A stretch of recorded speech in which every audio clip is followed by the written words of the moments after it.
떨리기도 하고 했습니다. 그러면서 내가 나도 모르겠다. 그래갖고요. 그냥 플로팅 이런 거니까 한 6명 있으면 많이 있겠다 생각을 하고 왔는데 아니게 좋아하는데 감동받았습니다. 적당히 계시면 또 이렇게 하다가 말 텐데 또 많이 계시고 학생분도 계신 것 같아서 불필요하게 또 책임감이 들고 그래서 어떻게 해야 될지 좀 그렇습니다. 저희 여러분이랑 어떤 한 번씩 만나는 사람이니까 그렇겠지만 저도 여러분 처음 뵙는 거잖아요. 그래서 나름대로 긴장이 돼서 근데 어떻게든 좀 떨어야 선생님한테 그냥 그런 시간을 좀 갖는 거고요. 제가 지금 학과는 지금 제가 창의IT 융합공학과에 있는데요. 지금 고등부 기계공학과, 전자공학과, 컴공과목 이렇지 않습니까? 그런데 학과 이름이 좀 그렇죠. 저는 2011년, 10년 이렇게 준비해가지고요.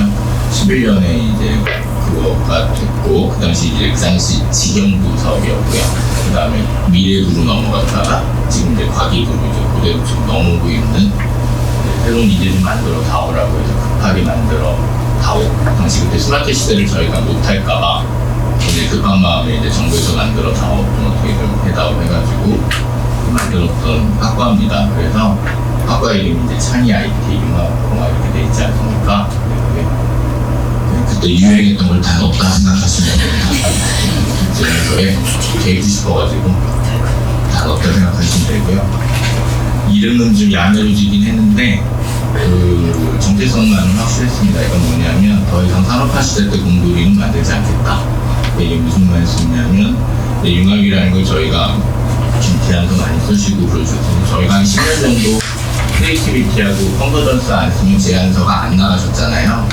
사실 제안서 빨리 안 나가셨을 걸로 알고 있는데 거의 이제 공예처럼 쓴 거죠. 저희가 슬로건처럼. 근데 사실은 지성의 패턴 자체는 한 번도 안 크리에이티비하고 안 컨버전스한 적은 없었다고 보기 때문에 이건 기본적으로 저희는 그거를 기본 정체성으로 가졌습니다. 지성의 패턴 자체는 언제나 크리에이티비티하고 컨버전스 했다. 이건 뭐 멀리 갈 필요도 없다. 맨날 가림치 많이 하고 막 그러는데 갈 필요도 없고 농자맹자만 봐도 그렇고요. 굉장히 반가운 분이 됐는데 공연처럼 하셨던 선배님이 됐는데요. 사실 얼굴은 기억이 안 났습니다. 성격이라고 하니까 하고 그랬습니다.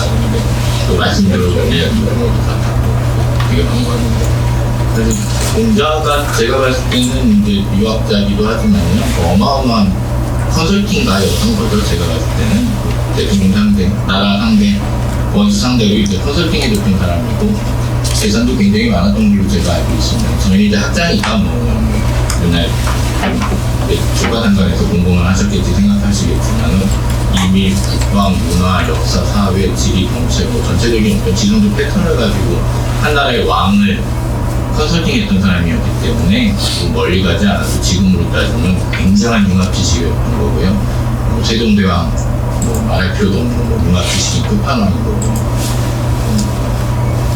여러분은 생각 가끔 어떠실지 모르는데 좀 가끔 생각할 때마다 어떻게 알파벳이 없는 나라에서 알파벳을 만들어야겠다 생각을 하는지 모르겠습니다. 이따가 안 되겠어, 알파벳이 없어, 알파벳을 만들어야겠어, 쪽팔린데 뭐 이래가지고 알파벳 좀 만들자 그래가지고 부인이 19분 계셨잖아요. 밤마다 이렇게 가시면서 자 부인 앉다 해보시오. 앉다 아느니 해보시오. 아느니 자 아느니와 앉다의 아는 응가가 같소. 자 그럼 이제 아 떼고 물어보시오. 물어보시오.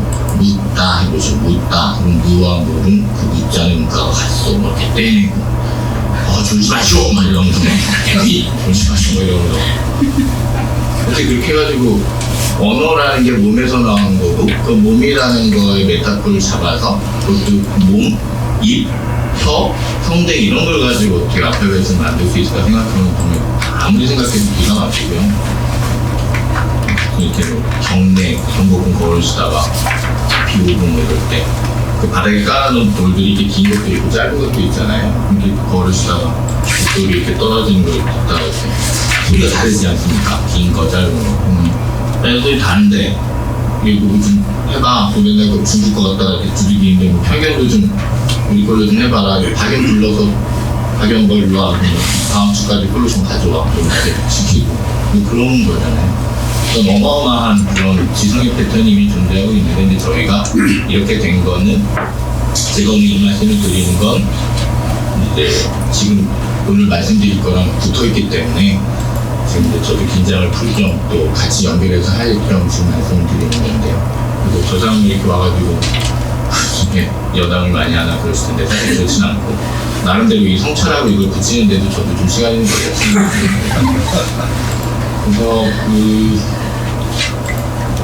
수용장 얘기는 많이 하고, 제가 지금 드리고 싶은 말씀은 이미 서양 철학도 그렇고 그 전에 아리스토텔레스도 뭐 다 했지 않았습니까? 아리스토텔레스도 뭐 논리학서부터 썼지만 동물학, 생물학, 천문학도 다 쓴 사람이고요. 다 그런 식으로 갔지만 저희가 이제 항상 그런 식으로 지식을 이용했지만 18, 19세기 되면서 이제 산업혁명 시대에 들어가고요. 그 다음에 도시로 사람들이 많이 모이게 살면서 한 번도 이렇게 모여서 산 적이 없거든요, 도시로. 그리고 이제 이러다 보니까 교육을 시켜야 되고요. 사람 많고. 근데 교육을 아리스토텔레스 있었던 시절처럼 플라톤처럼 토론하고 얘기하고 이렇게 향연이라고 하잖아요. 저희가 심포지움을 그런 방식으로 할 수가 없었기 때문에 어떤 방법을 지구인이 발견했어야만 했습니다. 그게 바로 관료제입니다. 영어로 뷰로크라티즘이라고 하고요. 그 크라티즘 할 때 그 크라티즘을 테크노크라트 할 때 크라트하고 똑같습니다. 그 앞에 있는 애들을 전문적으로 신봉하는 애들 이런 뜻이니까요. 그러니까 뷰로크라티즘 그러면 뷰로를 신봉하는 애들인 거죠. 동양적인 차원에서는 관료제라는 개념으로 얘기를 하기 때문에 엘리트 중심이 되는 어떤 사회, 전문 지식 사회라고 생각하기가 쉬운데요. 뭐 그것도 틀린 게 아니라 일단 그런 방식으로 고민을 하는데 실제 이제 서양 걔네들 어원으로 보면 그 뷰로크라티즘이 그 뷰로가 책상을 뜻합니다. 그러니까 책상주의자들이에요. 그러니까 이 책상주의자들이 저희 지구인이 책상주의자들이 이제 그 당시로 이제 전환된 겁니다. 이게 무슨 말씀이냐면 지식을 다 이렇게 융합적으로 할 수 없으니까 그리고 교육을 다 시켜야 되니까요. 한 번도 안 시켜봤던 사람들을 뭐 어떻게 교육시키지도 문제였던 거예요. 공간 자체도 어떻게 할까 고민을 하다가 공장에서 이렇게 사람들 넣고 이제 효율적으로 공장 돌리는 것처럼 아 애들도 그렇게 하면 되겠구나 해서 8명 앉는 의자에 애들 똑같이 앉히고요. 쭉 앉히고 이제 슈퍼바이저가 선생님이 되는 거고 토론이나 이제 상상력 창의는 이제 없는 거고요. 근데 무조건 머리에다 이제 때려 넣는 겁니다. 그냥 이 바켓스에다가 무조건 넣는 거예요. 라틴어 넣고 치우고 수학 넣고 치우고 이렇게 계속 법 넣고 치우고 이런 방식으로 하게 되니까 뷰로, 이 책상이 이제 제일 중요한 거죠. 그러다 보니까 이게 사회제대하고 교육이랑 같이 물려갑니다. 이게 무슨 말씀이냐면 너는 하수도만 맡고 너는 상수도만 맡고 너는 인사과 맡고 너는 기획 맡고 자재 맡고 이렇게 해서 책상에 올라오는 일만 하는 겁니다. 그게 바로 저희가 봤을 때 뷰로크라티즘이고요. 저희들의 교육 또한 문과, 이과 갈라치고 이과 쪽에서도 너는 기계과니까 너는 전자과니까 콩공과니까 이런 식으로 되고 저희도 마찬가지로 철학, 문학 뭐 나누면서 프로페셔널화 된 거라고 저희들은 스스로 합리화하고 굉장히 깊어지고 이게 빠릅니다. 이게 굉장히 빠릅니다. 여러분 이게 뷰로크라티즘이 보세요. 밑에서 이만큼 책상에서 올려서 최고 책임자가 오케이 혹은 이렇게 까면 다시 내리고 하기 때문에 이게 인류가 발견한 방법 중에 굉장히 빠른 방법입니다. 굉장히 빠르게 가는데 그래서 저희가 200~300년 동안 이 방법을 유지한 거고요. 교육도 이렇게 한 거죠. 수학, 교육 따르고 국문과, 명문과, 법과 이렇게 했지만 실제로는 프로페셔널화 됐고 지식의 어떤 전문화가 됐다고 하지만 한편으로는 다른 걸 모르는 사람 이렇게 되는 거잖아요. 그런 와중이라서 그 부분이 이제는 더 이상 견딜 수 없고 새로운 지식도 패러다임이 필요하구나라고 보는 게 제 나름대로는 지금 이 트렌드 짧게 보면 트렌드 크게 보면 지성의 어떤 지금 변혁적인 상황인 것 같고요. 그래서 지성이 새롭게 전과 같은 방식으로 가야 된다라는 르네상스인 것 같습니다. 그래서 지금 건국대에서 지금 제가 보니까 여기 교수님들이 다 문학하시고 이렇게 인문학하신 분들인데 지금 노빌리티를 하시잖아요. 이게 자체가 뭐 우리끼리 얘기하면 이제 먹고 살아야 되니까 만들어지는 그런 거긴 하지만 또 한편으로 보면 융합 자체 지식이라는 부분에서 이제 인문학자들도 굉장히 이제 많이 잘 자연스럽게 지금의 패턴 자체를 전과 같이 돌려보도록 하신다라고 볼 수 있고요. 그래서 저 같은 사람이 아직은 좀 이상하죠. 이상한 사람이고, 저도 이제 철학카페 이런 데 안 나간 지 한 2, 3년 됐습니다. 너무 바쁘기도 하고요. 또 이제 하다 보니 저도 논문을 그쪽 사람들이랑 같이 하다 보니까 이쪽으로 많이 안 오게 돼서, 그런 와중에 이제 이번에 2년이 돼서요. 저도 지금 좀 후민적 논문이긴 한데 같이 좀 말씀 나누면 좋겠다 이 생각이고, 저희 과 애들도 더 이상 산업화실 때 공돌이가 돼서 하나밖에 몰라서 내 기술이 어디에 쓰이는지도 모르고 그냥 시킨 것만 하는 그런 그냥 기계적인 그런 테크니션은 더 이상 만들지 않겠다. 얘도 엄청난 지식인이잖아요. 공학도 애들이. 그러니까 얘들을 갖다가 어떻게 하든지 위에다가 인문사회, 예술, 경제경영의 성찰을 제대로 좀 입혀서 문제는 이제 새롭게 이쪽에서 찾고, 왜냐면 IT만 갖고 못 찾습니다. 이제 이건 다 이제 결정 난 거거든요. 저희도 마찬가지죠. 우리만 해도 문제를 못 찾습니다. IT를 솔루션으로는 하는데 전자전자, 컴공 그쪽입니다. 그쪽으로 찾는데 새로운 문제 찾는 거는 이쪽에서 찾고, 인문사회 예술적 성찰과 상상에서 새로운 문제를 찾고 그 해결은 IT로 내고 그 결과가 창의적인 연구로 가든가 아니면 새로운 창업으로 가든가 해서 그 지식이 다시 돌아오는 선순환 구조를 만들자라고 만든 거고요. 그러다 보니 이제 저도 여기서 할 일이 있어서 지금 학생들과 스튜디오 관련된 수업들을 하고요. 저는 그래서 프로젝트 베이스 러닝만 계속 요즘 하고 있습니다. 그거 자체가 그렇습니다. 저희는 전공 수업이다. 프로젝트 베이스 러닝이라서요.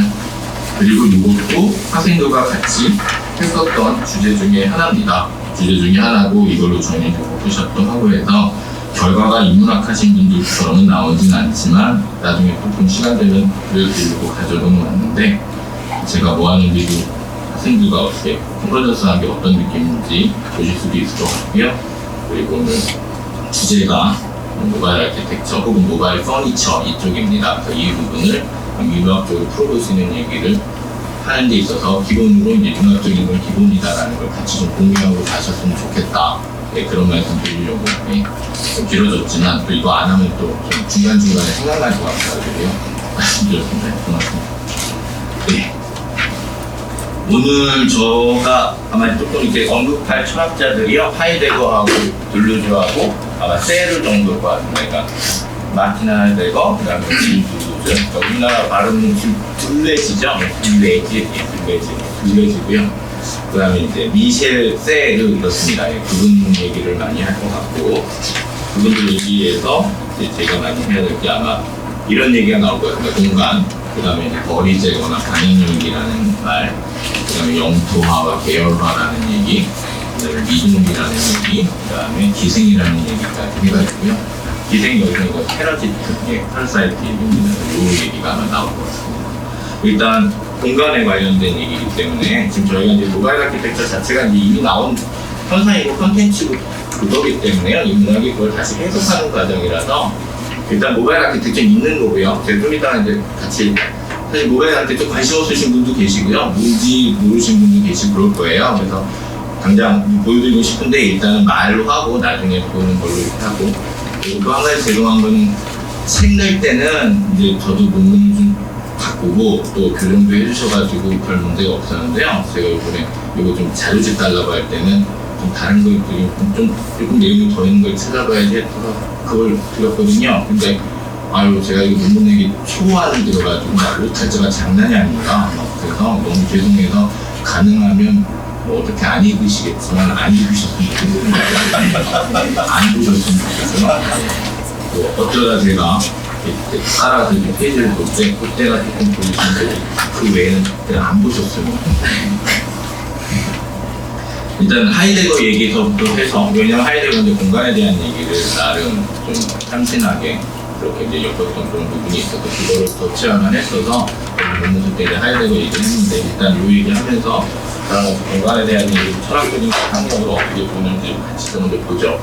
일단 하이데거, 그러니까 뭐 어떻게 다 설명하고 제가 또 하이데거 전문가 뭐 이런 것도 아니기 때문에 그렇긴 하지만 어쨌든 일단 하이데거 입장에서는 세계의 존재로서, 그러니까 그 양반한테는 저희가 다 현존재입니다. 현존재. 그러니까 현존재고, 또 하나는 그냥 존재도 아니, 존재는 이제 뭔가 그 존재적 비밀과 뭐 이거를 찾아낼 수 있는 그 웅숭한 그 무엇인데, 저희는 그걸 모르는 현존재랍니다. 그분 입장은. 그리고 저희가 한 가지 재밌는 게 이 세상에 던져졌답니다.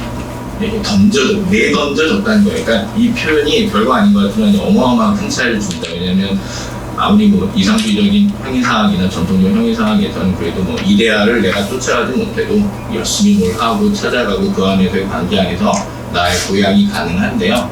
던져지면 이게 할 기가 없습니다.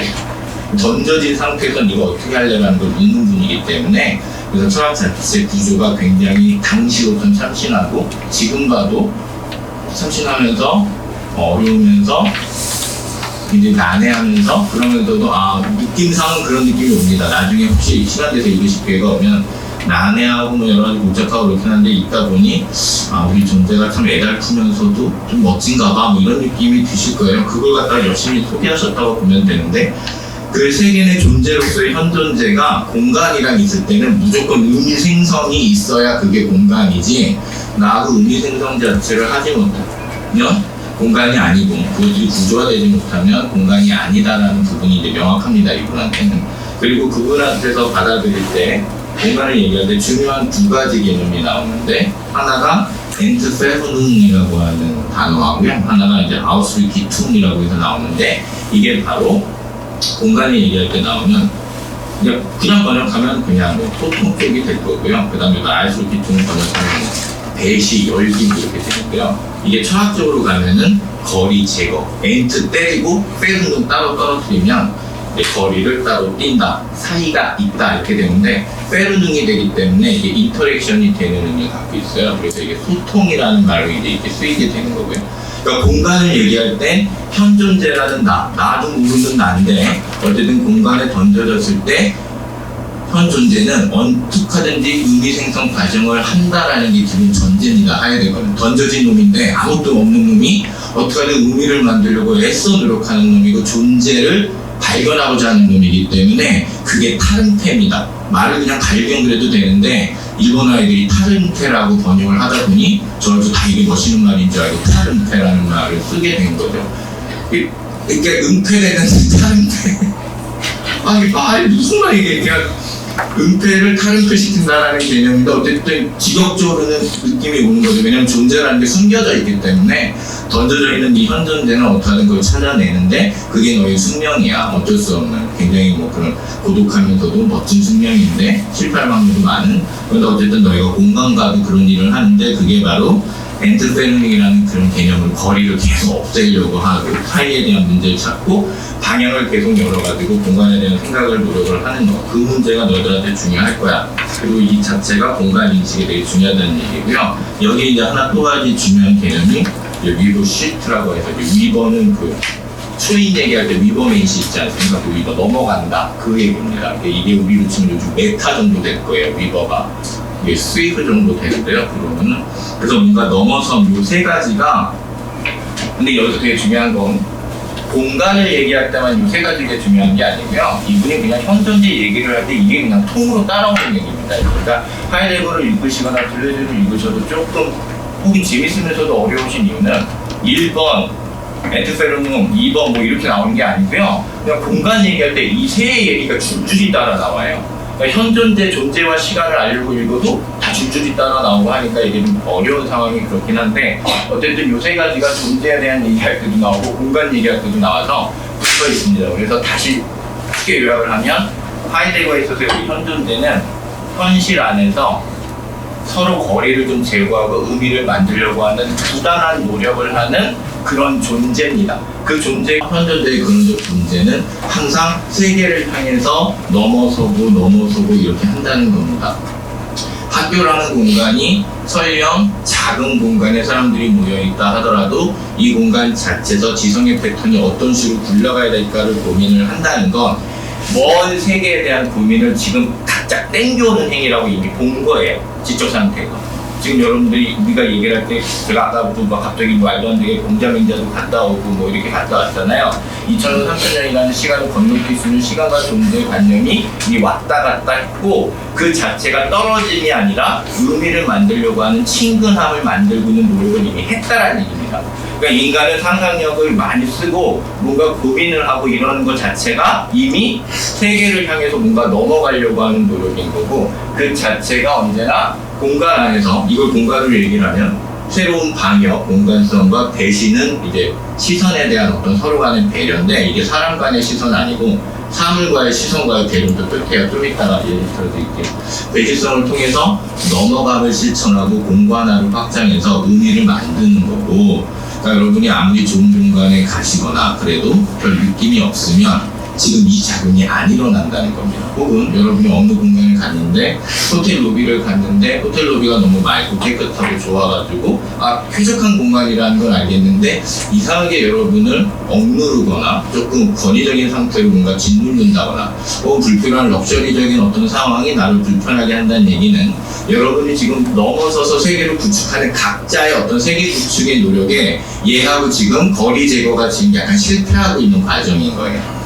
이해가시나요? 그런 차원의 것들이라서 근데 또 그런 차원의 것들이 나나 그렇지 다른 사람들 관계가 없으면 그것도 그거대로 또 다른 실존적인 궤적이 계속 만들어진다는 겁니다. 그런 차원이라서 일단 그런 넘어감을 실천하고 공간을 확장하면서 의미를 실천하는 거고요. 이렇게 탈은폐되는 이렇게 되면서 내가 또 한 번 탈은폐되고 존재에서 다가가고 이렇게 보시는 거예요. 하이데거는 계속 정신적 자유는 이런 거다라고 보는 거고 그게 공간을 통해서 그렇게 된다라는 말씀입니다.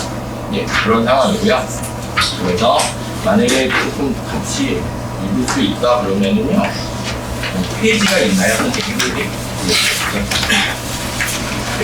그걸 주실 수 있어요.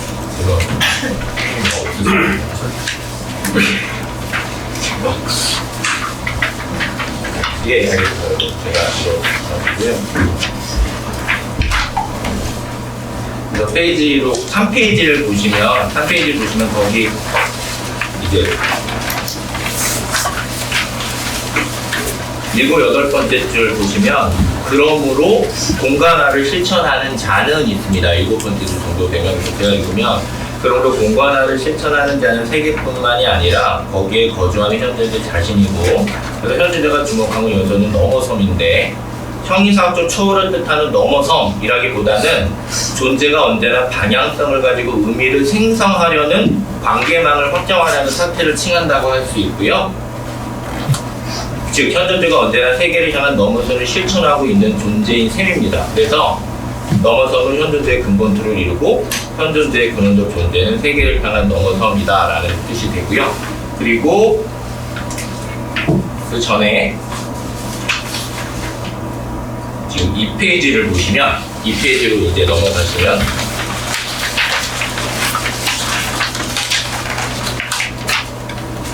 이 페이지의 그 아래서부터 5번째를 보시면요. 우리가 어디에 거주한다는 것은 유의미한 구조로서의 세계 안에서 관습화된 친숙한 삶을 살고 있기 때문이다. 여기서 하이데거는 현존재가 거주하는 이 세계 공간성을 두 가지 성격으로 구분하고 있는데 하나가 거리제거 사이소통 그리고 방향력이 탈은폐가 그것이다. 현 존재가 배시적 방역성 자체를 자신의 존재 방식으로 담보하기에 현 존재는 배시적 방역성을 스스로 실행하면서 세계와 관계한다.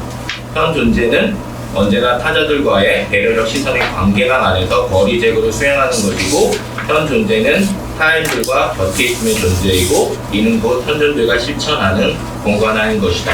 여러분들은 어딜 가시나 이게 공간화뿐만 아니라 어떻게 되든 항상 이런 노력을 하시는데 아까 제가 말한 것처럼 기차를 타고 어딜 가셔도 굉장히 좋은 기차여도 굉장히 답답하고 옆에 있는 사람이 똑같은 공간인데 옆에 있는 사람 때문에 공간 자체에 대한 어떤 그 모든 것이 바뀌고 여행 자체가 엉망이 될 수가 있는 거 이 사람이 아무 짓도 안 했거든요. 그냥 앉아만 있었어요. 아무것도 안 하고 그냥 앉아만 있는데도 불구하고 이분 때문에 공간에 대한 의미가 바뀌고 여행이 엉망진창 되는 이유는 계속해서 이 공간 안에서 대시적인 관계와 뭔가 넘어감의 관계를 계속 하고 있는데 이분이 자꾸 내가 이 공간과 내가 친근하게 되려고 하고 의미를 만들려고 하는데 자꾸 막는다는 얘기예요, 이분이. 그러니까 이것들이 계속해서 나뿐만 아니라 많은 현존자들이 그런 식의 운동을 계속한다고 할 때는 굉장히 이 사회의 공간이 굉장히 넓어지고 굉장히 복잡해지는 상황인 거죠. 일단 이 상황 자체를 지금 얘기하고자 하는 거고요. 그런 와중에 이제 하이데거가 후기로 가서 이 하이데거가 이제 이런 개념이 나와요. 약간 신적인 차원의 얘기를 좀 하이데거가 많이 하시는데 이게 뭐 신학적 신은 아니고요. 뭔가 초월적 존재에 대한 뭔가 보이지 않는 어떤 그런 힘 같은 거에 조금 더 많이 좀 들었었던 것 같아요. 근데 뭐 이게 그런 기독교적인 신 이건 아닌데 어쨌든 사방 개념이 나옵니다. 공간이라는 얘기를 할 때 게디에프라고 하는 사방 개념이 나오는데 딴 게 아니고요. 하늘, 땅, 신, 인간이라는 이게 네 가지의 어떤 방향성을 가진 혹은 공간에 얘네들이 거대한 영향력을 미친다는 얘기가 되는데요. 이게 뭐냐면 예를 들어서 이런 거예요. 저도 여기다 잠깐 써놨지만 포도주를 담근다라는 건 그리고 포도주를 담그는 그 농장의 그 오래된 그 오프통 많은 그런 케이프라는 곳이 갖고 있는 공간화라는 건 자기가 봤을 때 하늘이 만들어준 포도, 하늘의 바람과 비가 만들어준 포도와 땅에서 영양분을 만들어진 그 땅의 존재 그리고 인간이 그 힘든 노동을 해가지고 포도를 따서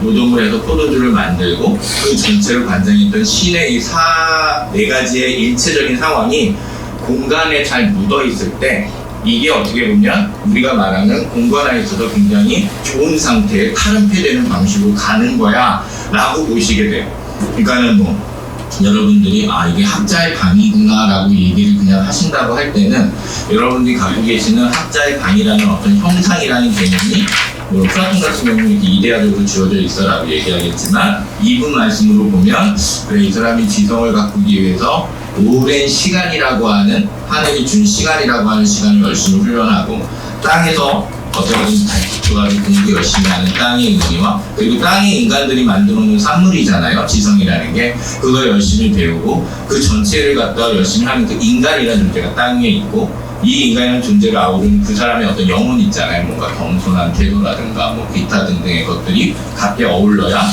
지성이라는 그릇이 되고 그게 공간이라는 개념과 이게 맞아갈 때 이게 학자의 방이구나라는 느낌이 든다면 그게 맞다는 겁니다. 근데 자기가 봤을 때 이분이 공부도 잘하고 하늘에 대해서 머리도 좋게 태어나고 공부도 잘하고 그 다음에 열심히 또 땅에 가만히 앉아서 이제 집중도 잘하는 사람이고 이래가지고 했는데 영혼이 좀 그렇다.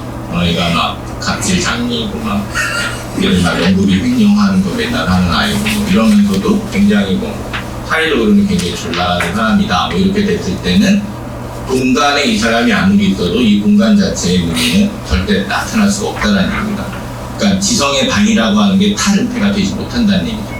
그런 방식으로 일단 좀 거칠지만 생각하시면서 뭔가 그렇게 넘어서려고 하는 거, 공간에 대해서 자꾸 뭔가 친근함을 가지려고 노력하는 분들 그런 걸 좀 생각하시면 좋을 것 같고요. 그래서 나오는 말이 하늘과 존재들이 사방의 조화 속에 있다는 게 바로 가까이 있다라는 거랍니다. 이분이 입장에서. 지성인의 바로 지성인 그 사람과의 어떤 현존재가 존재적인 게 뭔가 좀 가까이 있어야지 아까처럼 뭐 방은 이만을 하는데 뭐 책도 있고 막 그림도 있고 난리가 나겁니다. 명화도 있고 막 또 그이가 또 공부 주잖아요. 또 차 한잔 마시려나 뭐 이러면서 또 차 주시고 지성인 뭐 이런 거 가려고 다 같지만 그것들이 조화 속에 있지 않다라는 이 넘어섬을 여러분들이 하고 있을 때 안 맞는다 이렇게 될 때는 신근성과 근접성, 접근성이 안에 생성되지 않는 거고요. 그런 과정에 존재와 타자들 사이에 거리 넘기가 운동되고 있는 건데 그게 이제 안 된다는 얘기다. 그렇게 보시면 돼요. 그리고 이제 친근성이라는 그 개념이 아무리 얘하고 얘가 이렇게 붙어 있어도 가까이 있어도 물리적인 접촉 자체가 아무리 가까이 있다 하더라도 얘네와 얘네가 의미를 만들지 못하면 얘네는 의미가 없습니다. 하이데거한테는. 얘네한테 의미를 주려면 강의하는데 그래도 가끔 물 드시면서 하세요라고 하는 김태균 선생님의 따뜻한 마음이 여기 있어야 되고요. 먼저 오는 양반이니 이름을 모를 수도 있으니 예의상 이름을 놓겠습니다라는 게 있어서 이 두 가지가 같이 있을 때 손님에 대한 배려 그리고 저는 감사합니다라고 물을 먹겠습니다라고 할 때가 되면 이건 의미가 생기는 거고요. 이 의미 자체가 여기에서 친근성이 물리적으로 있다 하더라도 이것을 저희가 발견하지 못하면 방역성, 대시성 넘어가기라는 방식으로 이걸 해결하지 못하면 얘는 의미가 없습니다. 이렇게 되니 하이데거적인 차원에서 보면 이런 거에 대한 해석적인 의미를 발견하려고 노력하는 현존주의 노력 자체가 중요해요. 그러다 보니 하이데거의 얘기가 미학적인 차원이나 예술적인 차원으로 가기가 편한 겁니다. 왜냐하면 새로운 것을 찾아내고 그 안에 보이지 않는 것을 잡아내려고 하는 노력이 있기 때문에 하이데거가 갖고 있는 철학적인 형식이 철학적인 모습들이 미학적인 차원으로 굉장히 많이 가요. 특히 현대적인 차원으로 이해가시나요? 그러니까 이런 것들에 대한 새로운 그런 관계 맺기 자체를 보기 때문에 그렇습니다. 그래서 친근성이라는 것도 그렇게 생각하시면 되고요. 그래서 사이운동, 요 사이운동이라고 하는 아까 보셨던 안트페르능이 나오는 그 엔트가 그 인터 개념이거든요. 그 사이운동이라는 것들이 언제나 부단히 움직이는 걸 찾아내고 현존주의가 부단히 실현하는 공간화 운동 안에서 매 순간 먼과 가까움의 경계를 부단히 해체하고 아까 제가 누구 얘기를 하든 와서 해체되고 이런 몰랐던 개념이지만 또 와서 또 해체되고 또 넘어가고 재인식되고 뭐 이런 것들이 부단히 있어야 되는 해체되고 해체되어야만 한다. 그래야 공간이라는 것, 그 공간이 아니라 존재든 시간이든 이런 것도 마찬가지로 나온다고 생각을 하시면 됩니다. 이거를 받아서 이제 저희가 이제 들루즈라는 철학자들이 이제 가게 되는데요. 들루즈는 아시다시피 여러분 모빌리티 연구단 쪽에서도 아주 많이 연구하시고 참조하시는 그런 철학자로 봅니다. 왜냐하면 그놈의 탄력 투합 때문에 그놈의 영토와 탄력 투합 때문에 이제 저희가 이제 가져다 쓰기도 쉽고 사실은 그게 좋은 전략인 거죠. 우리 그 양반이 많이 노력을 해놔서 저희가 많이 가져오기가 좋은데 자체를 볼 때요. 사실 더 연구 많이 하시는 분들이랑 이게 뭐 덧붙이는 얘기가 의미가 있을까 싶긴 하지만 그리고 오늘 같이 나누고자 하는 얘기는 저희가 들루즈가 굉장히 많은 그 철학적인 메타포가 많습니다. 여러분 아까 말했던 미중도 있고요. 계열화라는 것도 있고 이미지, 사유 뭐 이런 것도 있고요. 탄력투와 재용투가 있고요. 그 다음에 그 선, 탈주, 여러분 점 말고 선, 그 다음에 무슨 페인 공간, 매끈한 공간 뭐 이런 거 다 기억하시는데 다 은유예요. 이미지적 은유도 철학적 이미지의 은유를 가지고 철학을 해서 맞는 분은 참 좋아하시는데 이게 맞지 않으신 분들은 아유 너무 있다 이렇게 돼가지고 그렇게 좋아하지 않을 수도 있는 상황이고 나는 이제 논리적으로 딱딱 끊어지는 뭐가 있는 게 좋지 나 이런 거 싫다라는 가능성도 거기서 나오고요. 근데 이게 프랑스 현대 철학의 좀 공통점입니다. 뭐 베르그 성서부터 시작해가지고요. 해가지고 뭐 스피노자도 마찬가지고 막 해가지고 막 어마어마하게 그 이미지적인 걸로 가기 때문에 쉽진 않은데 그게 또 맞는 분은 되게 좋은 거예요. 그래가지고 또 그래서 제가 유럽 철학에서 이런 쪽 철학하시는 분은 미국 실증주의 철학 같은 건 진짜 꼴도 보기 싫은 겁니다. 사유하고 성사하고 막 이래야 되는데 뭐 화이트헤드 따위가 와서 논리적 얘기하고 막 짜증나는 거예요. 쫀쫀한 거 가지고 맨날 뭐하고 뭐 공리주의 뭐 이런 거 따지고 죽으려 살려면 이런 얘기하면 진짜 답답하다. 쫀쫀하더라고. 하이데거도 비트겐슈타인 있잖아요. 그분도 사실은 근데 이분은 명확하게 사유하려고 노력한 분이잖아요. 언어로 말이 안 되면 하지 마 이런 얘기 하시는 분이잖아요. 비트겐슈타인은. 그러니까 하이데거는 또 비트겐슈타인도 저 쫀쫀한 새끼 막 이래요. 그래서 싫다고 막 서로 간에 그런 게 있지. 사실 저희가 이제 철학자로 공부하고 그러니까 훌륭한 분이다 해서 좀 이상적으로 따르는 경우가 있는데 또 사람이죠. 또 사람이고 또 그런 성향이 있다 이렇게 생각하시면 되고요. 어쨌든 여기서 중요한 얘기는 공유하고 싶은 얘기는 저희가 이제 탈용토화를 조금 슬로건처럼 쓰려고 하는 게 있다는 거예요. 들루즈한테 있어서 많은 개념 중에 좀 이따 말씀드리겠지만 근데 사실은 탈용토화를 얘기하려면 재용토화가 같이 얘기가 돼야 되고요. 그 다음에 다시 탈용토화되고 또 재용토화되는 이 부단한 운동 자체가 중요한 것이지 탈용토화만 이렇게 딱 꺼냈어가지고는 이건 어떻게 보면 저희들이 좀 잘못 읽거나 잘못 해석하거나 저희가 잘못 실천하는 것일 수 있겠다 라는 걸 조금 같이 나누고 싶어서 좀 가지고 왔고 실제로 이게 공간의 운영에서 굉장히 중요하기 때문에 쉽게 말하면 무슨 소리냐면 탈용토화되고 재용토화되는 이런 입장들이 실수 없이 계속 돼야 돼요 여러분. 그러니까 예를 들면 계속 뭐가 해체됐다 뭐 이런 식의 게 굉장히 막 너무 많은 탈용토화 이런 식으로 보시는 은유가 있습니다. 뭔가 이렇게 뭔가 변적적인 어떤 저항 이제 뭔가를 좀 뒤집어놨다. 뭐 이렇게 나는 뭐 이렇게 새로운 반향이 열렸다. 뭐 이렇게 되면 탈용토하고 얘기하시기가 쉬운데 그렇게 되면서 그걸로만 끝나면 저희가 아마 편할 거예요. 해체적인 상황이 금방 오고, 해체적인 상황, 그리고 그거에 대한 철학적인 게 금방 올 텐데, 안 그렇잖아요. 그 보드리아르가 얘기하는 그 시뮬라르크라는 이유도 전면적 가상이 왔다 그러는데 사실 그렇지 않잖아요. 그러니까 예를 들면, 트루만 쇼라는 영화 보신 것처럼, 트루만이 나 여기 스튜디오라는 걸 알고, 얘가 마지막에 나가거든요. 그 바깥으로. 혹시 젊은 학생들은 학생이신 거죠? 트루만 쇼 봤어요? 봤어요? 진짜? 이 옆에 계신 남학생도 혹시 학생이세요? 아니면 트루만 쇼 봤어요? 네. 그럼 거기서 나가는 장면 기억나세요? 잘 기억나요. 누군가 혹시 보셨죠? 그리고 아무튼간에 얘가 나가는 거는 느낌은 나세요? 대충 나간다 얘가 아닌가 몰라. 아무튼간에 이 친구가 스튜디오에서 계속 자기가 그냥 찍힌 거를 좀 모르고 있다가요 나가요. 완전히 완벽한 전면적 시뮬라르크에 있는 걸 모르다가 완전히 이 친구의 입장에서는 전면적 시뮬라르크 세상인데 얘가 그거를 나가거든요. 밖으로 알게 돼서. 그럼 보드리아르적인 차원으로 봐도 그러면은 이미 실제적, 그러니까 가상은 다 죽어야 돼요. 이제 모든 게 다 드러났기 때문에 가상적 상태 다 죽고 실제가 완전히 복원돼야 되는데 안 돼요. 안 되고 해체도 아무리 데리다가 너무 노력하고 리오타르가 노력해서 논리적인 차원에서의 그건 가능한데 실전적 차원에서의 해체는 거의 불가능합니다. 그런 방식으로 가는 건. 따라서 탈영투와도 그런 방식으로 떼내면 이건 불가능한 거예요. 그러니까 무슨 말씀이냐면 예를 들어서 어떤 소녀가 지금 여기 제가 썼는데 소녀가 밤에 어두운 길을 가요. 그 탈영투와 이런 얘기할 때 반복구라는 개념이 분류전이 되게 중요하거든요. 이게 어떻게 연결되는지 한번 같이 보겠습니다. 이 소녀가 이제 소녀라고 할 것도 없이 그냥 좀 밤 어두운 여기 건대 교정을 그냥 여러분이 지금 걸어 나간다고 하겠습니다. 조금 이쪽도 드물고 이렇게 그렇다고 할게요. 실제 오니까 제가 세천으로 올 때 이렇게 본부 쪽에 이렇게 하니까 계단을 올라와서 제가 이렇게 왔거든요. 그러니까 거기 사람 별로 없던데 그런 걸 다니실 때 좀 무서워서 여학생이 조금 두렵다라고 느꼈을 때 그거는 이미 그냥 단순한 환경이 아니고요. 그때 두렵다라고 느끼게 된 건 이미 문화적인 상황 속에서 이런 날엔 무슨 일이 있을 수도 있고 어떤 해를 받을 수 있다라는 이미 사회적 문화적인 기억들이 이미 존재합니다. 그렇다면 이미 이건 두려워하는 영토화가 된 상황이에요. 이해가시나요?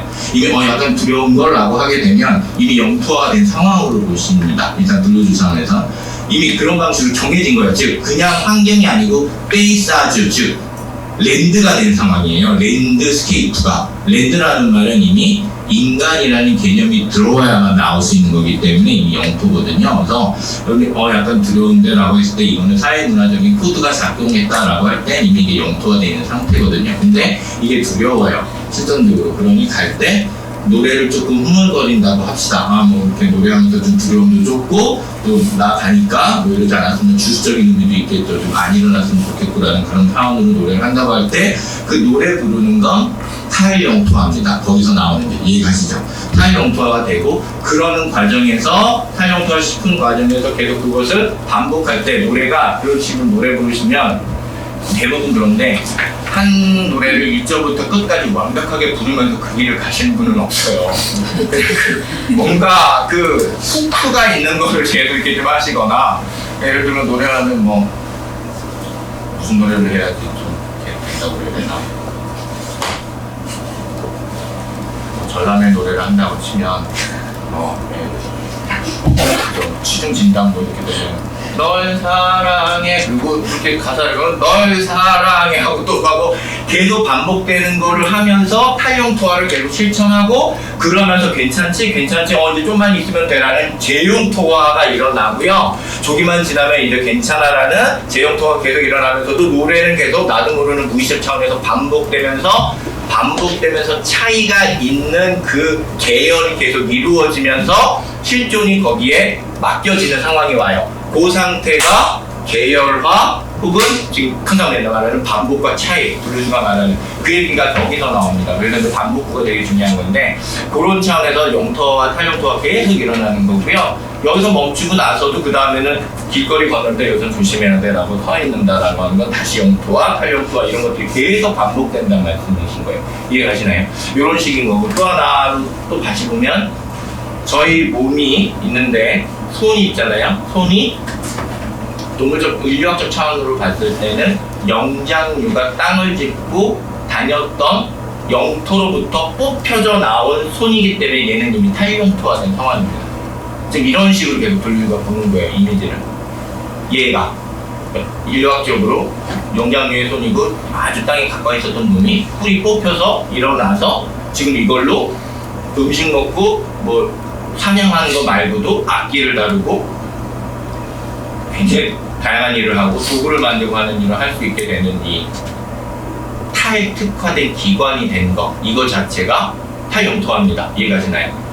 나뭇가지도 막대기구나. 막대기는 나무의 나뭇가지의 탈영토화가 됩니다.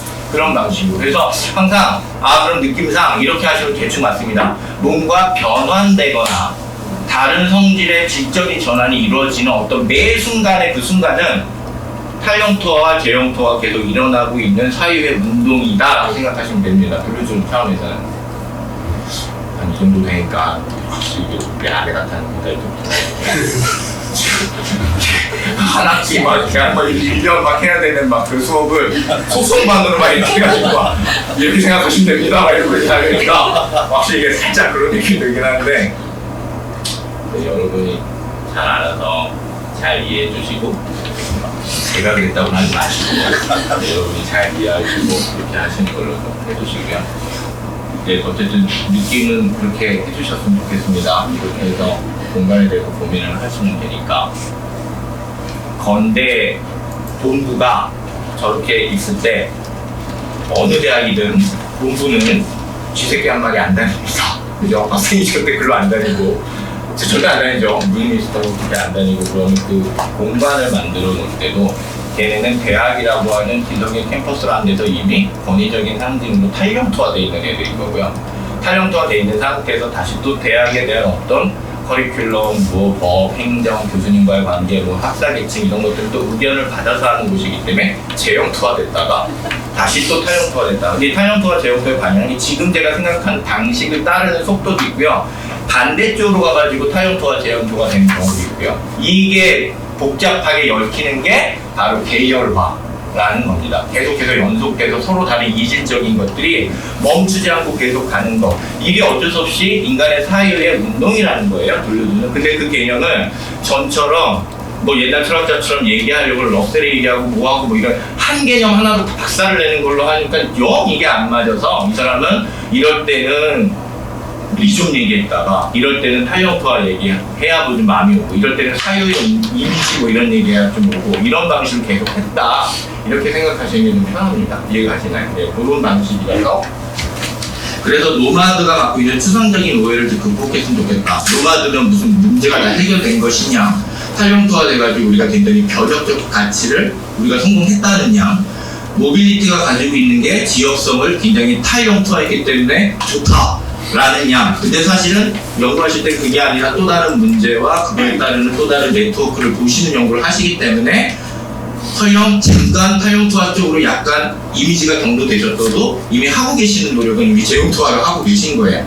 탈영토화에 대해서 비판적인 시선으로 논문을 쓰시거나 그러면 이미 재영토화 작용을 하신 거고 그 다음에 다시 탈영토화로 가기 위한 단계가 또다시 준비되는 거고 하기 때문에 반복과 리듬의 차이가 만드는 그런 배치의 잠재적인 현장입니다. 이 상황이, 이 자체가 이 사람이 봤을 때는 그렇습니다. 그러니까 하이데거가 말하는 진짜 공간이라는 3차원적인 공간이나 이런 어떤 감각적 공간에 대한 얘기를 막 했던 게 아니고 블루즈는 그거 자체를 은유로 가져와가지고 계속 사유를 한다 이렇게 보시면 돼요. 약간 다른 거죠. 다른 상황이기 때문에 같은 공간을 얘기해도 이미 먹고 들어가는 상황이 있는 상태에서 은유라 하이데거처럼 공간이 인간이랑 어떤 은유가 있는지 계속 보는 거랑 좀 다르죠.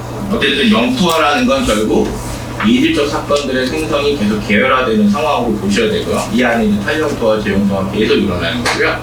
그러면서도 이제 가끔 예술 얘기를 하다 보니까 블루즈가 예술에 대한 얘기를 많이 하고 그러다 보니까 이런 얘기가 많이 나옵니다. 그냥 전에 있었던 얘기도 하면 좋은데 또 쓰다 보니까 또 은유가 하나 나와요. 뭐냐면 홈파인 공간과 매끄러운 공간이 있다는 거예요. 이게 뭘 의미하냐면 여러분들 솔직히 읽으시면 잘 몰라요. 그래도 제가 말씀드리니까 쉬운 거예요. 그렇게 생각하시고 대신에 약간 얘기했는데 저쪽에서 약간 느낌이 아니다 그러면 빨리 제가 얘기했다고 하지 마세요. 아무튼 홈파인 공간은 말 그대로 정주적인 차원에서 세련태어 정도 차원에서 사람이 영토화를 하려고 할 때 기본적으로 우리는 땅을 판다는 거예요. 땅을 파고 배수로를 내고 망치질을 하고 해서 홈을 판다는 얘기입니다. 홈을 판다는 얘기는 어떤 전체적인 사회가 흐를 때 내가 어떤 것들을 영토화하겠다는 것이고 이성화하겠다는 것이고 개념화하겠다는 것이고 고정화해서 어느 정도 붙들고 있겠다는 거기 때문에 이게 없이는 안 돼요. 제가 아까 말했듯이 관료주의 사회라는 게 되게 한심한 사회 같지만 이게 어마어마한 효율을 갖고 있기 때문에 한 번에 해체 안 되거든요. 저희도 인재를 새롭게 기르려고 그렇게 노력을 많이 하고 공대 애들 와가지고 막 흔들어 놓고 막 이렇거든요. 여러분 노트택이라는 게 공부 잘하는 애들이고요. 뭐 연계고 과학고 애들인데 애들 모르겠지만 어차피 걔네도요. 어렸을 때부터 엄마가 수학을 좀 잘하는 거 보고 어머 얘 영재인가 봐 어떻게 막 이래가지고 학원을 막 댕기게 하거나 엄마 나 뭐 축구 아니 너 영재야 영재 뭐 이런 거 그럴 필요 없다 그래가지고 중학교 보내고 고등학교 연계고 과학고 보내고 기숙사거든요. 딱 그러면 너무 편해 막 이러면서 엄마들이 자식하고 그렇게 살고 애들도 기숙사 생활하면서 애들이 엄마를 안 찾아요. 너무 편하기 때문에. 놀랍죠? 굉장히 탈용토화된 상태의 지성적인 상황과 이런 교육의 이런 문제들이 막 왔다 갔다 하는 그 재밌는 공간이에요. 대한민국이 진짜. 근데 그런 애들 불러다가 사회는 여전히 어마어마한 영토화로 돼 있잖아요. 뭐 대학교 뭐 이거에 뭐 줄 세우기에 뭐 아무것도 안 바뀌고 있는데 나라에선 이런 일이 필요하다고 해서 뭐 나 같은 사람은 알긴 알죠. 저도 그래 교육이라는 게 밑에서부터 창의적으로 좀 다시 르네상스 돼야 되는 게 맞지. 하지만 이미 밑에서부터 못하잖아요. 그냥 반무좀 끼는 대학 애들 갖고 좀 해달라고 온 거잖아요. 그럼 당연히 알죠. 개뿔 아무것도 안 되겠네. 알죠. 근데 제한성에는 또 된다고 막 쓰는 거죠. 된다, 할 수 있다, 완전 잘할 수 있으면 막 이렇게 쓴 거잖아요. 어마어마한 이 고민적, 실전적 차원에서의 고민, 뭐 이런 어떤 그런 문제가 타영토 재영토로 봤을 때 지성의 차원이 계속 왔다 갔다 하는 부분이 있어요. 근데 이게 이 정도만 돼도 거의 기형적인 상황인 건 맞아요. 진짜 우리 거 같은 거를 이렇게 국가 프로젝트 만들어가지고 막 뭐 이렇게 해가지고 지원해서 하겠다. 이러는 건 굉장히 웃긴 거죠. 하나, 그 안에서도 또 저 같은 사람들은 쪽팔린 거 알지만 상황은 쪽팔려도 어떠하든 영에서 그래도 아까 말했던 그 인재는 만들고자 한다. 지식융합인이다. 얘네가 더 이상 공돌이가 아니고 하려고 한다는 걸 노력하잖아요. 그 차원들이 완전 혼재하고 있는 거예요. 이 상황 자체가. 그러니 이질적 사건의 횡성에 계열하라는 얘기 자체가 여러분들의 지성이 얼마나 노력하고 계신가에 대한 어떤 또 다른 얘기이기도 해요.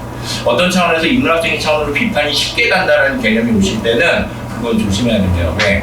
별로 저희가 열심히 안 하는 거예요. 이질적 생성의 계열화를 별로 열심히 안 하는 거고 쉽게 비판할 수 있기 때문에 이건 게으른 사유 쪽으로 갈 확률이 큽니다. 그러니까 기계 같은 거, 우리가 이제 보통 인문학자들이 기계 같은 거 대할 때 태도들이 조금 이분법적이잖아요. 어쩔 수 없이 얘가 좋긴 한데 얘가 좀 소외시킨다 좀 스마트폰이 얘가 확실히 나를 막 이런다 그러면 뭐 없이 묵살면서 말을 또 그렇게 해야 될 것 같아. 인문학자니까 나는 안 해. 산책이나 좀 가야겠고 뭐 이런 실제로 그거 나오던데요.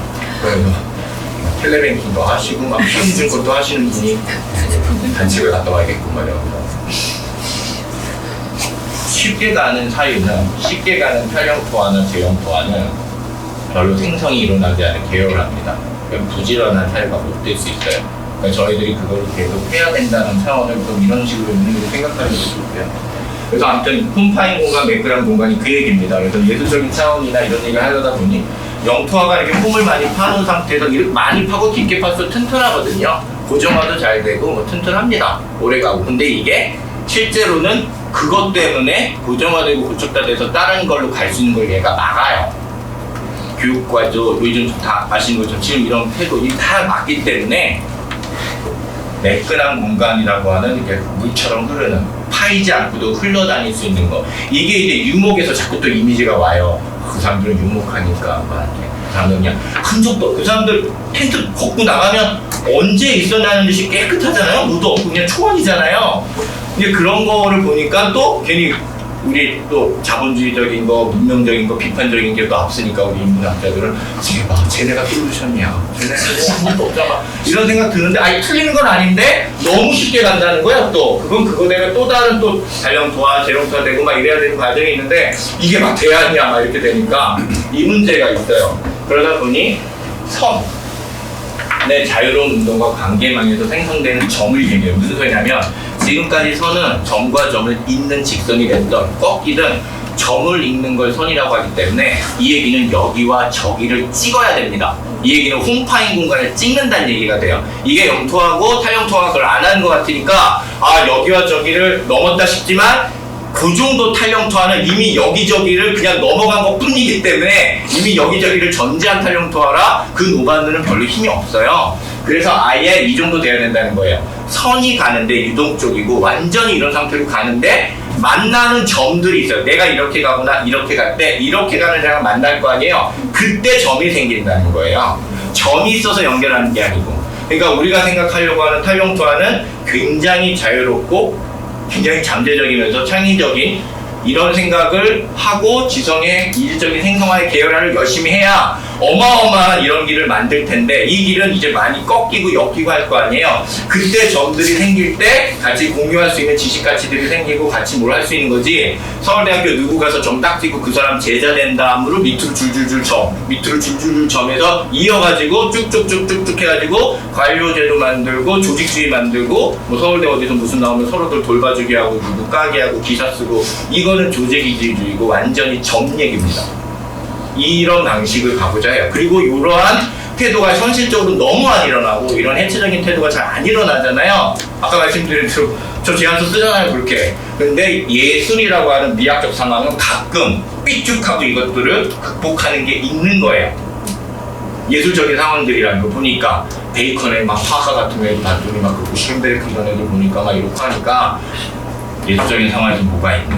이 부분은 들루즈가 니체에서 가지고 옵니다. 니체가 봤던 그 예술적, 미학적 상황에서의 그 어마어마한 그 잠재성의 힘을 들루즈가 보고 이거네. 딴 데서 되게 안 돼도 미학적인 차원에서는 가능성이 있으니까 여기서부터라도 뭐 좀 가능하겠네라고 보는 게 여기서 오는 거고요. 바로 이러한 또 다른 어떤 재미없어서 가시는 건 아니죠.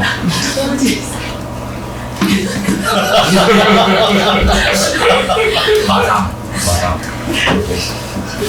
마상. 여러분 두 분만 웃으신 거 아시죠? 제가 지금 마상 그랬더니 세 분 마상 아세요? 글쎄 마상 제가 이랬잖아요. 무슨 뜻인지 아세요? 김태민님? 뭐죠? 마음의 상처. 요즘 애들 말이에요. 요즘 애들 말인데 마상이잖아요. 갈 때 가면 그렇게 얘기합니다. 마상. 완전 마음 때렸던 거예요. 그런 상황 속에서 미좀이라는 또 다른 어떤 구축적인 개념이 와요. 왜? 이분이 건축을 좋아하셨기 때문에 또 건축에 대한 얘기를 하고 뭐 공간 얘기를 하다 보니 또 붙잖아요. 그러다 보니 이분이 또 하나의 의미가 또 생겨요. 바로 이 뿌리줄기라고 하는 미좀입니다. 미좀. 뿌리와 줄기는 분간돼 있다고 보는 거였는데 그리고 건축도 그런 상태로 만들어요. 탁 잡아가지고 명확한 상태고 지하는 안 보이거나 지하를 뚫어서 명확히 홈파인 공간 만들고 그냥 명확해요. 그러니까 줄기와 뿌리는 명확합니다. 양분 넣는 애 따로 통과하는 애 따로 있지 이거는 안 바뀌어요. 그러니까 우리가 무슨 논리적 차원이나 실질적 차원에서 딱딱 효율적으로 끊어놓는 것처럼 안 바뀌는데 리좀이라는 애들은 나무 뿌리 줄기래요. 뿌리 줄기 이름 자체가 그러니까 얘는 줄기랑 뿌리랑 같이 있어서 어떤 놈은 양분을 먹으면서도 그게 통로가 되고 통로가 되면서도 양분이 지나가고 이러한 이지적 생성의 계열화를 잡는 은유를 또 하나 발견하셔서 리좀이라는 얘기를 하시는 거고요. 타영토와 제형토와 방식이 어떻게 보면 리좀처럼 위계가 없고 아까 보신 것처럼 점찍구가 아니라 흐르는 과정에 점이 생기니까 이건 유연적 사고고요. 유연적 사고 자체의 생성의 힘을 보는 거기 때문에 그렇기 때문에 위상기하학적이고 방언적입니다.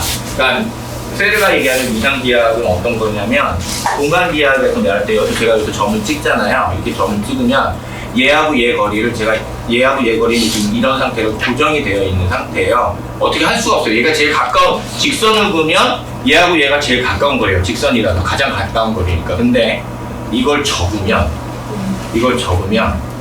이미 얘가 있을 때 얘하고 얘는 되게 가까웠는데 뒤에 있던 애가 접으면 중첩과 어떤 삭제와 기타 등등의 것들이 들어오면서 멀어지기도 하고요. 되게 멀었던 애가 가까워지기도 하고요. 이거를 이제 토폴로지라고 합니다. 위상기하학이라고 하는데 이게 공대를 갔더니 걔네는 토폴로지라는 말을 또 따로 써서 훨씬 힘들었어요. 근데 걔네는 완전히 이제 컴퓨터 공학적인 차원에서의 그 데이터 구조를 갖고 위상계약이라고 하는 거였고, 저희는 이제 존재적 차원에서 위상계약을 얘기하면서 둘이 앉아가지고 오랜 시간을 아무튼 그랬는데, 지금 이건 이해 가시죠? 이게 리좀이 갖고 있는 그 형태적인 은유랑도 같고, 활용토와 제형토가 갖고 있는 이지도 사건의 계열화도 같고, 두 달 없이 움직이는 영토화와 사유의 흐름화도 같고, 이런 방식으로 보시는 겁니다. 자, 그런 차원에서 21세기의 한 중간, 지금 저희 이제 22세기 갑자기 이렇게 넘으면서 에너지 문제, 환경 문제, 소위 말해서 영토화가 극에 달하는, 조금 거칠게 얘기하면 영토화적인 상황, 사형토화되는 것도 굉장히 힘이 좋고, 영토화적인 것도 도구적인, 과학이라는 게 절대 그런 게 아닌데 도구적인 합리성에만 멈춰있는 과학. 그래서 저희들이 우리가 인문학자들이 좀 비판하고 싶을 때 좀 편한 도구적 그런 과학기술, 얘네들이 좀 많이 있을 때 이만큼 세상을 만들어 놨으니까요. 사실 굉장히 편하긴 한데, 중요한 건 얘들 때문에 이제 지구도 지금 이렇게 시름시름 앓고, 암하고도 공존하기가 힘든 상황이잖아요. 부부공하고도 같이 못 살고, 개미하고도 같이 못 살고, 좀 이런 상황이 돼 있는 상황에서 건축가들이 재밌는 시도를 합니다. 이름을 모바일 아키텍처라고 처음부터 지은 건 아닌데, 뭔가 중력에서 벗어나는 일들을 슬슬 하기 시작해요. 파인 공간에서, 아까 말했던 홈파인 공간, 들을 줄은 몰라도 어쨌든 표현하자면 홈파인 공간에서 벗어나는 것들을 슬슬 노력을 하고, 에너지, 환경, 경제적인 문제가 이 정도라면 이걸 해결하는 대안, 이들은 철학적으로 접근한 게 아니고요. 일단 건축적인 차원과 구조로 접근하는 거니까 일단 다르지만, 저희가 이거를 접근할 때, 철학으로 볼 때는 이 친구들이 유목성을 관통하는 방식으로 모바일 아키텍처가 이제 생기는 거예요. 아키텍처는 지금까지는 항상 이렇게 중력의 근거에서, 중력의 수능에서 다리를 받고 무거운 하중을 떠받치는 방식에 있어야 되는 구조가 아키텍입니다. 그 친구들한테. 우리 인류는 그랬으니까요. 이게 당연한 겁니다. 당연한 건데, 이 문제가 여러 가지 문제를 갖고, 환경, 경제적인 문제, 자본주의적인 어떤 심화, 뭐 자원을 의도만 쓰고, 한강 앞에다가 아파트 지으면 개꺼잖아요, 한강이. 한강이 공간화가 걔네들이 아까 하이데거처럼 하게 되면 걔들이 다 배시적 방역을 다 떼가요. 우리가 지금 떼가고 걔들이 한강을 당하는 것처럼 되고, 또 거기다가 우리가 사회적인 가치를 매겨요. 15층 제일 높은 거는 5천 더, 뭐 이렇게 되는 거예요. 뷰값이래요. 뷰값. 이 대단한 거예요, 여러분. 이게 자본주의적으로, 자본주의가 얼마나 정교하게 영토화를 시키냐면, 그냥 바라보는 것만으로도 저희가 영토화에 대해서 가격을 맡길 만큼 대시적 공간과 방역의 공간, 아까 말했던 그 공간, 이거를 의미 생성의 걸 걔한테 다 준다는 걸 저희가 사회적 합의를 주고, 여러분도 15층이 5층보다 비싸지라고 사신다는 건 그 관계를 계속 가신다는 거기 때문에 이 어마어마한 관계가 가요. 이 차원에서 철학적인 건 아니더라도 이제 슬슬 그 사람들도 들려줄 책도 여러 가지 받겠지만, 어쨌든 우리가 봤을 때 유목성을 관통하는 그 뭔가를 하게 된 거죠. 이 모바일 아키텍처는. 왜? 홈을 파고 그렇게 안 하거든요. 말 그대로 움직일 수가 있고, 움직이는 것 자체가 어디선가 정박할 수 있음을 또 이미 같이 갖고 있어서 활용토와 영토와 자체가 이제 동시 발생도 하고 있습니다, 이 친구들이. 그래서 또 하나, 사방 개념의 분열과 혼적에 대한 실존적인 훈련을 합니다. 그러니까 하이데거가 이렇게 하늘 땅신 약간 낭만적처럼 보이잖아요. 뭐 그런 식의 것들이 현대적 차원에서 이런 정보통신, 디지털 문화 해가지고 지금 뭐 각각과 몸이 거의 없잖아요. 지금 여러분들 페이스북 하시거나 이런 분들 중에 외국인 친구 하나씩은 다 있지 않아요? 무슨 미카엘 뭐 이런 스웨덴 애도 하나씩 껴있고, 막 네덜란드 애도 하나씩 있지 않아요? 막 어떤 애들은 그 자랑도 놓기도 하죠. 막 그 사람들 좋아요 누르면. 근데 이게 놀라운 거예요. 얼굴 한번 못 봤던 애들이 원격 소통에서 가까움을 실천하고, 엄청난 가까움을 실천하고, 하다못해 아이스 버킷 같은 것도 막 하잖아요. 이게 얼마나 웃깁니까? 전 지구인이 말도 안 되는데 누가 하니까 그걸 다 돌아가면서 막 얼굴 뒤져쓰고 돈을 내고, 그 엄청난 일을 하는 그런 걸 보면 대단하죠. 그 친근성을 만들어 놓은 게, 테크놀로지가 만들어 놓은 게. 근데 사방 개념이 깨지는 것 같은데, 또 거기서 또 이상한 타영토가 영토가 되면서 또 다른 사방 영토의 개념이 생기기도 해요. 그 개념을 지금 모바일 아키텍처도 하고 있고, 마치 우리가 소통, 원격 소통 이런 디지털 문화를 하실 때 그런 얘기가 나온다면, 공간 관련해서도 그런 얘기가 모바일 아키텍처에 나오는 거고요. 유목과 정주라는 개념이 자꾸 이제 계열화되는 게 이제 생깁니다. 유목은 뭐, 정주가 뭐지, 이런 것들이 계속 이제 변하니까. 그런 와중에 이제 이제 거의 다 왔는데요. 제가 이번에 중력의 엔트로피라는 주제를 살짝 다뤄온 이유는 저도 이거를 논문으로 쓰거나 그런 건 아니고 제가 요즘 고민을 많이 하는 거라서 그냥 해왔습니다. 그러니까 꼭 블루즈나 이런 애들한테 쓰는 건 아니고요. 또 디지털이나 테크놀로지나 이럴 때도 제가 요즘 쓰려고 하는데 뭐냐면 아시겠지만 여러분 연력학 2법칙이라고 있습니다. 연력학 1법칙도 있고요. 2법칙도 있는데 1법칙이 모든 이게 열 역할이 말 그대로 테르모 다이나믹스이기 때문에 열하고 그러니까 열이 일을 한다 이겁니다. 그러니까 열이 일을 하는데 그러니까 얘만 일을 하는 게 아니라 가끔 시적으로 생각하고 미학적으로 생각해도 공학이나 과학이랑 가끔 미학적일 때가 있는 것 같아요. 왜냐하면 제가 여기 보면 얘가 있잖아요. 얘가 사실 아무것도 아니에요. 물론 처음부터 여러 가지 있는데 얘가 위치 에너지가 있다고 보잖아요. 공학과 과학에도 놀랍지 않습니까? 장기적으로 가만히 있는 놈한테 너무 에너지가 있어 막 이러면서 대우의 죽음이한테 에너지 있습니다. 대우의 죽음. 그 에너지 어떻게 쓸 건지 생각하고 항상 네고시에이션 하는 거 아니에요. 굉장히 멋진 태도인 것 같아요. 과학이라는 게 진짜. 그러니까 마찬가지로 이런 애들이잖아요. 얘가 다이나믹스가 가만히 있는 애들이 일을 한다라는 잠재성을 보듯이 우리가 본다면 열도 일을 한다는 거예요. 여러분들 지금 이관에서부터 다 해서 여기까지 오는 지금 세포도 지금 열을 내잖아요. 열을 내야 일을 하기 때문에 그런 차원에서 일을 하는데 1법칙은 모든 열의 손상 없이 세계는 그 열이 보존이 된대요. 근데 이거는 이론적으로만 가능한데 실제적으로 그렇게 할 수가 없답니다. 이거는 이론적으로 열이 돼서 뭐 우주화해서 빅뱅부터 해갖고 오는 어떤 이론이 나오는 두 번째가 첫 번째 그나마 뭐냐면 일단 두 번째는 어렵긴 어렵더라고요. 근데 이게 매력적인 게 이거예요. 열역학 2법칙은 무질서도가 느는 방식으로 열역학적인 상황이 계속 벌어진대요. 근데 열역학인데 이게 무질서가 무슨 소리냐면 요거 한 가지는 해야 되는데 이거예요. 제가 아까 열이 일을 한다고 그랬잖아요. 일단 저희가 온도가 높다라고 얘기를 하는 건 온도가 높다라고 얘기를 하는 건 저희는 일단 금방적으로 뜨겁다죠. 그죠? 뜨겁고 뭐 뜨겁다 이렇게 되는 건데 물리적 차원에서 온도가 높다라는 건 분자의 운동이 대빵 활발하답니다. 그러니까 분자의 운동이 활발하지 않으면 얘는 시원하고 차갑고 뭐 결국이 없는 거고요. 분자의 운동이 엄청나게 빠르면 얘가 뜨뜻한 거예요. 그러니까 우리가 온도가 높다라는 얘기는 얘가 이 안에서 분자의 운동이 엄청나게 돌아나고 있다 얘기입니다. 제가 이렇게 잡고 있다가 뗐을 때 얘가 조금이라도 따뜻하다는 얘기는 제가 온도를 얘한테 전달해서 얘가 받아가지고 분자의 운동이 얘 안에서는 그나마 좀 빠른 거예요. 그래서 따뜻한 거거든요. 이게 일을 하는데 이 무질서도는 온도가 높을수록 일을 많이 하고 분자의 운동이 많을수록 일을 많이 하기 때문에 그런 방식으로 무질서도가 늘어나는 방식으로 세계가 구성된다는 거예요. 이 무질서도가 늘어나는 방식. 근데 문제는 이겁니다. 뜨거운 열을 차가운 봉에다가 주면 그 열이 갖고 있는 무질서도는 금방 늘어요. 왜? 차가웠던 애가 갑자기 뜨거운 놈이 와가지고 내가 뜨겁게 움직이기 때문에 무질서도, 즉 엔트로피가 확 늘어요. 그러니까 그거는 쉽게 이해가 안 돼. 문제는 적당히 뜨거운 놈한테 열을 줘봐야, 즉 뜨거운 물이 이미 있는 상태에 커피포트를 누르면 별로 무질서도가 증가하지 않습니다. 이 얘기를 다시 돌리면 커피포트 전기 에너지를 아끼려고 이미 정수기 뜨거운 물을 가지고 오는 거잖아요. 그래서 부으니까 빨리 올라가는 거니까, 그쵸? 빨리 열이 올라서 끓을 거 아니에요. 이 얘기는 지금 내 전기 에너지를 안 쓰는 거지만 이미 무질서도가 얘가 많은 거예요.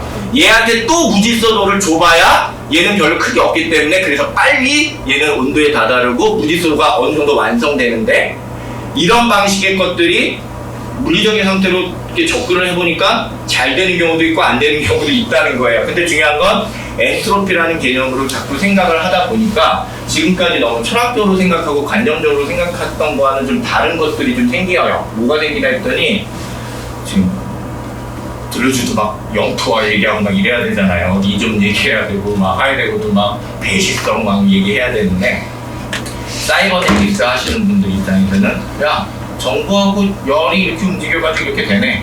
야, AI가 저렇게 움직이려면 이 정도 무질서성이 있어가지고 얘한테 이런 교육을 많이 시켜서 딥러닝을 시켜서 이렇게 해가지고 무질서도를 좀 줄이는 방식으로 가는 식이네 라는 식으로 보시는 거예요.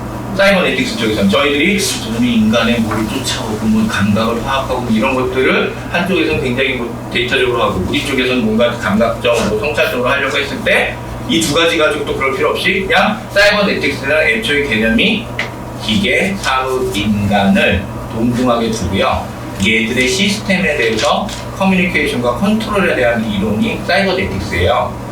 인간, 기계, 사물의 시스템에 관한 컨트롤과 커뮤니케이션에 대한 연구가 사이버네틱스이기 때문에 이분들한테는 위계가 없습니다. 인간, 사물 뭐 이런 위계가 없고 똑같이 어떤 정보적 차원에서의 그런 걸로 보기 때문에 이런 것도 이제 AI 정도까지 가는 이런 상황이라면 고민을 해볼 만도 하겠다 라는 생각이 요즘 드는 거예요. 그렇다고 해서 뭐 완전히 무슨 정보적 차원의 뭐 무균질의 뭐 이걸로 가는 사고를 할 수 있겠다 그건 아닌데, 여기서 되게 재밌는 일이 벌어지는 게 엔트로피가요. 여러분 말이 그리스 로마 어원에서 이 N이 영어에서 그 E에 들어가는 적주사 들어가면 그 강하게 해준다는 뜻도 있고요. 그 인사이드라는 뜻도 있잖아요. 그래서 encouragement 그러면 courage가 응원, 아니 뭐지? 용기잖아요. 용기인데 encouragement 그러면 응원하다 이렇게 되잖아요. 그러니까 뒤에 있는 말을 강화시켜 주거나 안에서 이렇게 해준 뜻인데 쟤도 그런 어원이에요.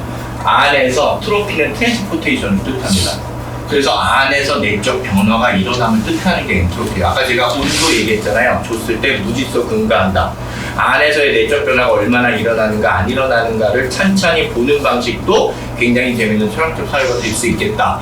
AI 문제를 가지고 이렇게 접근하는 방식 말고 이런 식의 딥러닝 트리를 구해가지고 정보를 넣고 해서 줬더니 이 자식이 이러이러한 시스템을 가지고 뭔가 인 트랜스포메이션 돼가지고 이런 아웃풋을 내더라 라는 방식으로 접근하는 것도 일단 재밌겠다 라는 식으로 보는 차원입니다. 그래서 일단 이렇게는 부대, 그럼 이거를 갖다가 어떻게 모바일 아키텍처랑 보면서 생각을 해볼까 했더니 정말 모바일 아키텍처가 지난하게 공간화를 실현하는 실전적 에너지를 발사하거든요. 계속해서 왔다 갔다 움직이고 이런 부분으로 이게. 근데 한 가지 재밌는 게 중력에 대해서 이 엔트로피를 계속 고민하게 해주는 거예요. 땅에 박았던 홈파인 공간이 갖고 있었던 그 안정된 상황 속에서 무지소도가 증가하지 않은 상황 속에서 무지소도를 증가하는 방식으로 옮겨놨다가 탈영토화됐다가 다시 또 재영토화되는 방식으로 무지소도를 줄였다가 다시 또 올렸다가 혹은 우리가 기계를 열심히 써가지고 포크레인을 쓰거나 뭐를 할 때 작업 시간을 줄인다는 얘기는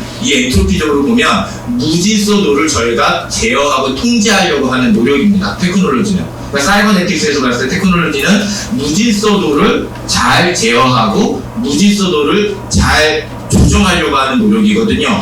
그래, 그런 거 본다면 이런 방식으로 봐도 그 무질서에 대한 게서 베리에이션이라는 거에서 우리가 좀 고민할 수도 있겠다라는 생각이 들어서 모바일 아키텍처 자체를 중력의 그 수직적 위계와 장소와 공간이라는 개념을 쓱 거슬러 가는 이상한 유목적인 어떤 것도 간파하고 이상한 정보적인 차원에서의 것도 간파하고 무질서도라는 개념으로 생각하니까 또 뭔가 좀 재밌고 이런 차원으로 좀 보게 됐다는 거예요. 그리고 사실 인생이라는 것도 물리학자들은 그렇게 얘기를 하죠. 무지소도가 증가한다. 그리고 청소년 때 그 무지소도가 어마어마하게 올라갔다가 어느 정도 됐을 때 무지소도가 뭐 굉장히 낮아졌다가 근데 저는 시인들이 너무 잘 본 거죠. 근데 더 이상 피가 끓지 않고 우리는 뭐가 됐다 뭐 이런 얘기 할 때는 뭐 잔치도 끝나고 모두 됐다 뭐 이런 거는 다 안 끓는구나 라는 걸 시적인 상상력으로 본 거고요. 실전적 영역에서 연력학법적으로 봐도 이제는 온도가 이게 안 돼요. 일을 못해요. 일을 못하는 그런 상황. 근데 그걸로 끝이냐? 그건 아닌 거죠. 왜? 엔트로피가 그렇게 가면서도 갖고 있는 또 다른 실전적 상황이 계속 나오기 때문에 그 실전적 상황 때문에 또 다른 무질서가 증가해요. 또 다른 무질서가. 즉 노인이 가지고 있는 그 싸지먹, 현명함 때문에 나는 조용하고 무질서되는 없는데 나 때문에 학생이 흔들려요. 나 때문에 임팩트가 가요. 교사가 학생들을 건드려 놓는다. 이 무질서 또다시 확장하는 방식으로 가요. 이게 무질서도가 늘어나는 방식의 일종의 은유입니다. 이해가시나요? 그러니까 선생님들은 모두 무질서도를 많이 줄 수 있는 사람이 돼야 되는데 그 무질서도를 주는 게 온도가 높을 때만이 주는 게 아니라 이미 100도를 경험한 사람은 그 100도적인 경험 상태에서의 분자적인 운동의 기억으로 그걸 건드려줄 수가 있는데 분자적 기억의 운동 자체를 잊어버리면 이게 배려 요소의 지속 개념하고도 연관되는데 지속적인 차원으로서의 상태, 실주적 상태 것들을 버려버리면 얘는 이제 죽은 것처럼 없는 거예요. 이 상황입니다. 그러니 모바일 아키텍처가 움직이는 것만 해가지고 어머! 탈영토화됐어 막 이래가지고 그런 게 아니고 탈영토화됐다 정주화되고 정주화됐다 다시 가고 에너지 있는 곳에서 다시 업돼가고 에너지 안 쓰려고 노력하고 이런 모든 노력들의 테크놀로지적인 노력들이 무질서적인 변형과 변주라는 개념으로 봐도 되게 재밌을 수 있겠다. 요즘 그런 생각 많이 드는데 이건 전 요거에만 뿐만 아니라 테크놀로지 자체에도 요즘 많이 고민을 하는 태도라서 여러분과 같이 한번 좀 고민해 보려고 가지고 있거든요. 그래서 새로운 사건의 침입과 접속이 계속 일어나는 곳인데 여러분 그 사진 잠깐 제가 가지고 왔으니까 보실 수 있죠? 네, 페이지를 보면 제가 이제부터 한번 모바일 아키텍처를 한번 같이 보시면서 얘기를 좀 하시겠습니다. 예, 빨리 해야지 좋겠네요. 네, 죄송합니다. 9페이지, 10페이지 보시면 그 머큐리 하우스라는 게 있습니다, 여러분. 10페이지 정도 보시면 사진이 있죠? 얘가 2009년 베니스 아트 비엔날레에서 왔었던 애인데요. 서 있잖아요. 이렇게. 이게 1, 2, 3, 4층이 다 쓰는 겁니다. 그러다가 얘가 어디로 갈 때는 다시 지지대를 내려가지고 바퀴를 달아서 그냥 갑니다. 그러니까 이게 서 있는 애가 이렇게 내려와요. 그래서 갑니다. 그러니까 다시 말하면 우리가 철학적으로 얘기하면 공간의 위상이 벽이었던 애가 바닥이 돼요. 이해가시죠? 바닥이었던 애가 다시 일루스 때는 벽이 되고 완전히 그냥 엔트로피적으로는 변함이 없는 무지소도가 이제 굉장히 약하게 흐르고 뭐 이렇게 되는 상황이었는데 이게 확 같이 바뀌면서 또 다른 차원의 엔트로피가 실현이 되는 과정이고 탄력과 영토가 생각되는 것이고 하이데거가 말하는 공간이라는 부분이 친했던 공간이 멀어졌다가 멀어졌던 공간이 친해졌다가 그리고 난 여기에만의 친근함을 가지고 있었는데 다시 떠나가지고 다른 친근한 공간을 갈 수 있음에 대한 실존적 양태에 대한 고민이 또 가능하고 이런 차원으로 보시는 겁니다. 예, 그래서 이런 방식의 움직이는 머큐리 하우스 같은 경우에는 규정적 장소의 특징, 규정적 장소 나 한강 앞에 살아. 이건 15억짜리야. 규정적 장소의 특징이 아니라 공간의 연계성을 뚫는 유동성을 실천하는 애들이기 때문에 만약 진짜 우리가 다 이런 방식으로 유동적인 걸 살게 되면은 괜찮을 거예요. 부동산 값이 이렇게 올라가지 않을 겁니다. 국가적인 차원에서 이거 돌아가고 너 석 달 살았으니까 너도 종로도 살고 너도 서해마을 가서 몇 달 살다가 너도 금천구 가서 몇 달 살고 돌아가는 거야. 돌아가고 이렇게 하면 또 다른 어떤 소유 개념, 정주 개념 이런 것들이 생기죠. 이런 방식입니다. 그러니까 무질서도가 또 다른 방식으로 만들어질 수 있는 그런 상황이기 때문에 그렇고요. 두 번째로 룸룸이라고 또 페이지 보시면 이상한 이렇게 댕기는 애가 있어요. 1페이지 보시면 11페이지 보시면 룸룸이라고 있는데 얘를 했던 이제 건축가들은 실제 이제 지구 상황이나 재난을 이 친구는 이제 이렇게 본 거예요. 이건 이제 일상화된다 이거.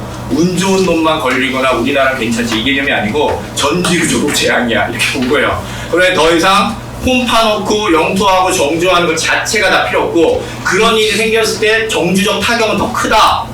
부동산 있어봐야 그거 빨짝 망하는 거고 보험 들어놨어도 보험이 해결할 수 있는 거는 굉장히 적음으로 한계가 있으므로 정주가 갖고 있는 그 시스템은 무너지니까 아예 이제부터 우리가 고민해야 될 건 이렇게 장소성 자체에 균열을 내고 탈주하는 방식의 실존적인 것들을 배워야 될 때가 왔어 라고 본 거예요. 이 친구는 아예 그냥 작정을 한 거예요. 야 북극곰만 그렇게 재난이 아니고 우리도 작살났어. 솔직히 생각해봐. 이렇게 되는 거예요. 그런 상황 속에서 정주와 소유와 점유의 개념을 완벽하게 이거 가지고 어떻게 하겠어요? 하지만 살짝 들었다 놉니다. 이게 재밌어요. 그러니까 이 친구가 어느 정도까지 원하는 거는 어차피 아티스트고 건축적인 상황이고 우리가 보는 해석적인 노력은 인문학적 상상력인데 살짝 들었다 놔요. 그래서 지금 말했던 재밌는 정주, 타령토와 공간, 친근성 이런 문제들이 계속 좀 왔다 갔다 하는 것들을 저희가 볼 수 있고요. 실제로 여러분 보시면 들고 당길 수 있는데 이쪽으로 돌려놓으면 앉아갖고 쉬는 게 가능하고요. 또 완전히 돌려놓으면은 잘 수가 있는 평평한 형태로 바뀝니다. 바퀴 자체가 이렇게 넘어가시는 거 보이시죠? 그러니까 목에 제가 아까 말씀드렸던 인 트랜스포메이션 무질서도를 계속해서 만들어내는 거예요. 그러면서 어느 정도 되면 자기의 무질서도를 내리고 다른 것들의 무질서도를 또 만들어내서 그런 것들을 또 만들어내고 또 다른 어떤 것들을 영향을 미치고 이런 방식입니다. 이런 무질서도에 대한 얘기의 은유도 같이 한번 공유하셨으면 좋겠다는 거고요. 이게 나귀가 끌든 오토바이가 끌든 내가 끌든 끌어진다는 거예요. 그죠? 끌어진다는 거고 이게 정주성이라는 게 어떤 힘이 있어서 돈이 있어서 뭐가 된다는 그 영토의 개념을 은근히 들었다 놓는 거예요. 나귀의 근거에서도 내가 다른 곳에 갈 수 있고 나귀의 근거에서도 내가 형상가 가서 잠깐 살 수도 있는 것이고 이게 내 땅이고 내 평지고 막 그런 개념으로도 갈 수 있는 그런 완벽한 해체 무슨 뭐 해방 이런 얘기는 안 하시더라도요. 그런적인 어떤 미래적인 얘기는 할 수 있다는 말씀을 하는 거고, 그 다음에 에코코드인데 그 다음 페이지 또 보시면 좀 볼까요? 몇 페이지? 예, 조금 더 가겠습니다. 예, 13페이지 보시면 이 개념은 뭐냐면 그 보스턴에 이제 한 건축가가 보스턴시가 어떤 건물을 재건축하려고 하는데 다 느끼시지만 가끔은 행정 처리가 안 되거나 무슨 문제가 안 되거나 투자 문제가 안 되고 거주자 문제가 해결이 안 되면 오랫동안 그냥 남잖아요. 굉장히 막 공사도 안 되고 그냥 뭐 할렘처럼 남기도 하고 막 그렇게 되잖아요. 이게 굉장한 낭비다라고 그러는 거예요. 왜? 정주성에 저희가 멈추니까 이런 짓거리를 우리가 하고 있지. 이런 식의 무질서도 필요 없는 무질서도의 필요함을 우리가 계속 행사하고 있지. 이런 식으로 보면서 아예 포드적인 개념을 갖다가 모듈로 갖다 끼는 방식을 이분이 시뮬레이션 정도만 하는 걸 발표를 하신 거예요. 이 건축가가 이탈리아 건축가인데, 그래서 얘네들 그림을 보시면 여기 보시면 약간 이렇게 코어가 있어요. 코어가 하나 있고 거기에 이렇게 얘네들이 붙어 있거든요. 코어가 있는 거 보이시죠?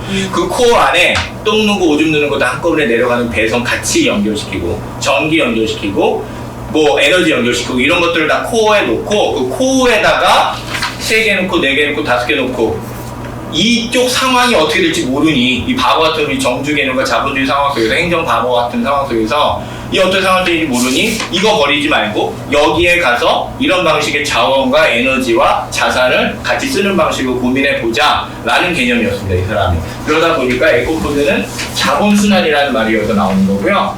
버려진 공간의 생태적인 접근. 왜? 이걸 하려면 정주적인 방식으로 똥 싸고 오줌 싸고 전기를 못 받으니까 항상 에코적인 방식으로 에너지를 뜯어올 수밖에 없어요. 그러니까 얘네가 태양 에너지를 받던 생체학적 에너지를 받던 새로운 생화학적 에너지를 만들던 그런 태도가 가져야 이거 포드가 가능하기 때문에 이 방식이고 모듈 네트워크 접속, 중첩, 추출, 삭제, 축성 막 이렇게 되니까 그죠? 이게 안 되잖아요. 우리가 아파트 5층에서 저리 올라갈 때까지 그 어마어마한 분간 이게 아니고 뺐다 하는 접속, 중첩, 추출, 삭제, 축성이 가능한 이질적 계열화 생성과 일종의 이점적 양태라는 것들이 여기서 발견되기 때문에 가지고 왔고, 자 이제 마지막으로 테라사이트입니다. 여러분 그 다음 페이지 넘어가시면 15페이지 보시면 이제 테라사이트가 있는데요. 이 친구가 저도 되게 재밌게 생각하고 오늘 세르라는 얘기 사람을 할 수 있을 거라고 했던 이유가 뭐냐면 패러사이트는 말 그대로 기생충이고요. 이번에 뭐 봉준호 감독도 패러사이트죠, 영화가. 여기서 패러사이트는 보시면 알겠지만 지금 그 집 있는 사람한테 집 없는 이 얘가 성도미실 이 친구가 가서 에너지를 그냥 잠깐 받아오는 거예요. 그냥 온기를 그냥 말 그대로 이거 받아가지고 비닐 넣어가지고 넣는 거예요. 패러지시죠 진짜. 그러니까 기생인데 이 친구가 건축가도 그렇고 이제 제가 봤을 때 되게 재밌는 게 뭐냐면 패러사이트라는 요 개념이 져가지고 이게 구체적인 직물성이잖아요. 구체적인 물성하고 이 상황 자체가 너무 구체적이에요. 이 기생이라는 개념. 왜냐면 아무것도 안 하고 노력과 에너지를 제공하지 않은 어떤 이가 어느 집에 가서 어느 한쪽에다 이걸 내고 따뜻한 그 실내 공기를 빼오는 거기 때문에 무질서도의 개념으로 봐도 나는 굉장히 좋고 쟤네는 그런 상황이고 굉장히 재밌는 그걸 만들어내요. 그러면서 근데 이거 갖다가 얘보고 도덕적인 차원에서나 이런 걸 얘기하자는 게 아니고 이 사람은 지금 우리가 갖고 있는 정주 문화가 가지고 있는 굉장히 많은 내부와 외부의 관계라는 거. 당신들이 이렇게 할 수 있는 건 사실 저런 사람과의 관계 안에서 저런 사람 되지 말아야지 교육시키고 애들한테 이러면서 내부와 외부 관계에 있어서 그런 것들이 계속 중첩되는 와중에 이런 역정성이라는 걸 보여주는 관계. 또 하나 기생의 관계망이 있는데요. 이게 지금 세르가 얘기하는 건데요. 이렇습니다. 패러사이트한테 기생충은 저희들이 생각할 때 기생은 무조건 균형이 끼웁니다. 그러니까 도덕적 차원에서도 굉장히 못된 거고요.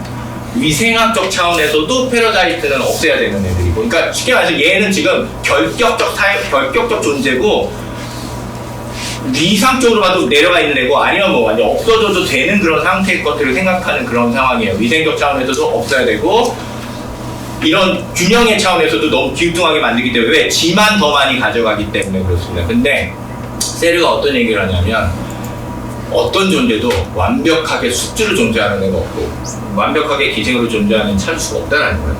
어떤 존재도. 지금 우리가 철학을 봤을 때도 지금 다 같은 얘기거든요. 블루즈도 마찬가지로. 그런 차원에서 때로도 뭐 만만치 않게 의도적으로 막 날아다니는 분이기 때문에 힘들지만 기생이라는 책이 있어요. 이분이 아예 기생이라는 책이 있는데 그 중에서 얘기하고자 하는 게 뭐냐면 이분이 그래서 그거 가지고 자본주의도 거스르고 막 역사도 거스르고 막 다 거슬러요. 기생을 가지고. 근데 그 기생이라는 개념이 페러가 원래 어원으로 여러분들 페라 들어가는 말 한번 생각해 보세요. 페라독스라는 말도 있죠. 페라슈트도 있죠. 그죠? 페라독스, 페라슈트 또 뭐 있죠? 페라 들어가는 거. 페라다인 뭐 이런 거 있잖아요. 파라볼 이래가지고 그 이런 거 있잖아요. 그 파라볼도 있잖아요.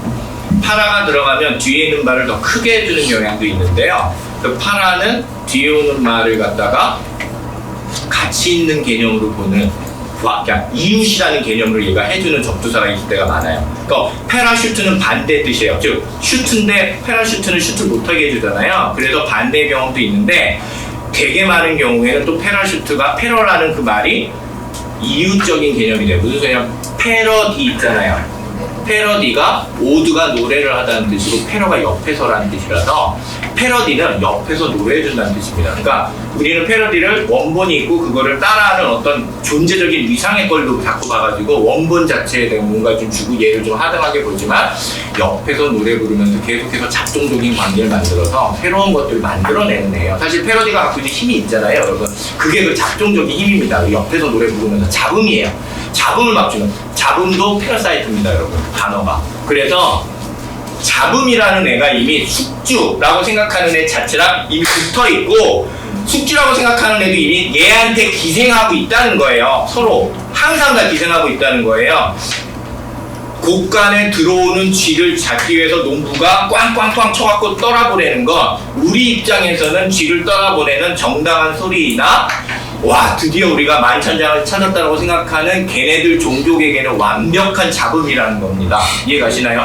이런 관계들이 계속 중첩돼 있다는 거예요. 삶에 어떠한 것도 숙주와 기생의 관계가 명확히 나눠지지 않는다. 이 개념도 마찬가지다. 이런 방식인데 이걸 갖다가 정말 직물적으로 보여주기 때문에 기생의 관계망을 굉장히 재밌게 보여주는 태도고 이게 모바일 아키텍처라도 가능한 상황이 아닌가. 그러니까 긍정성과 부정성이 계속해서 횡단하는 방식으로 보시는 것도 중요하다는 거고요. 모바일 아키텍처 중에 요즘 많이 보시고 또 예를 들어서 생각할 것 몇 개 갖고 왔는데요.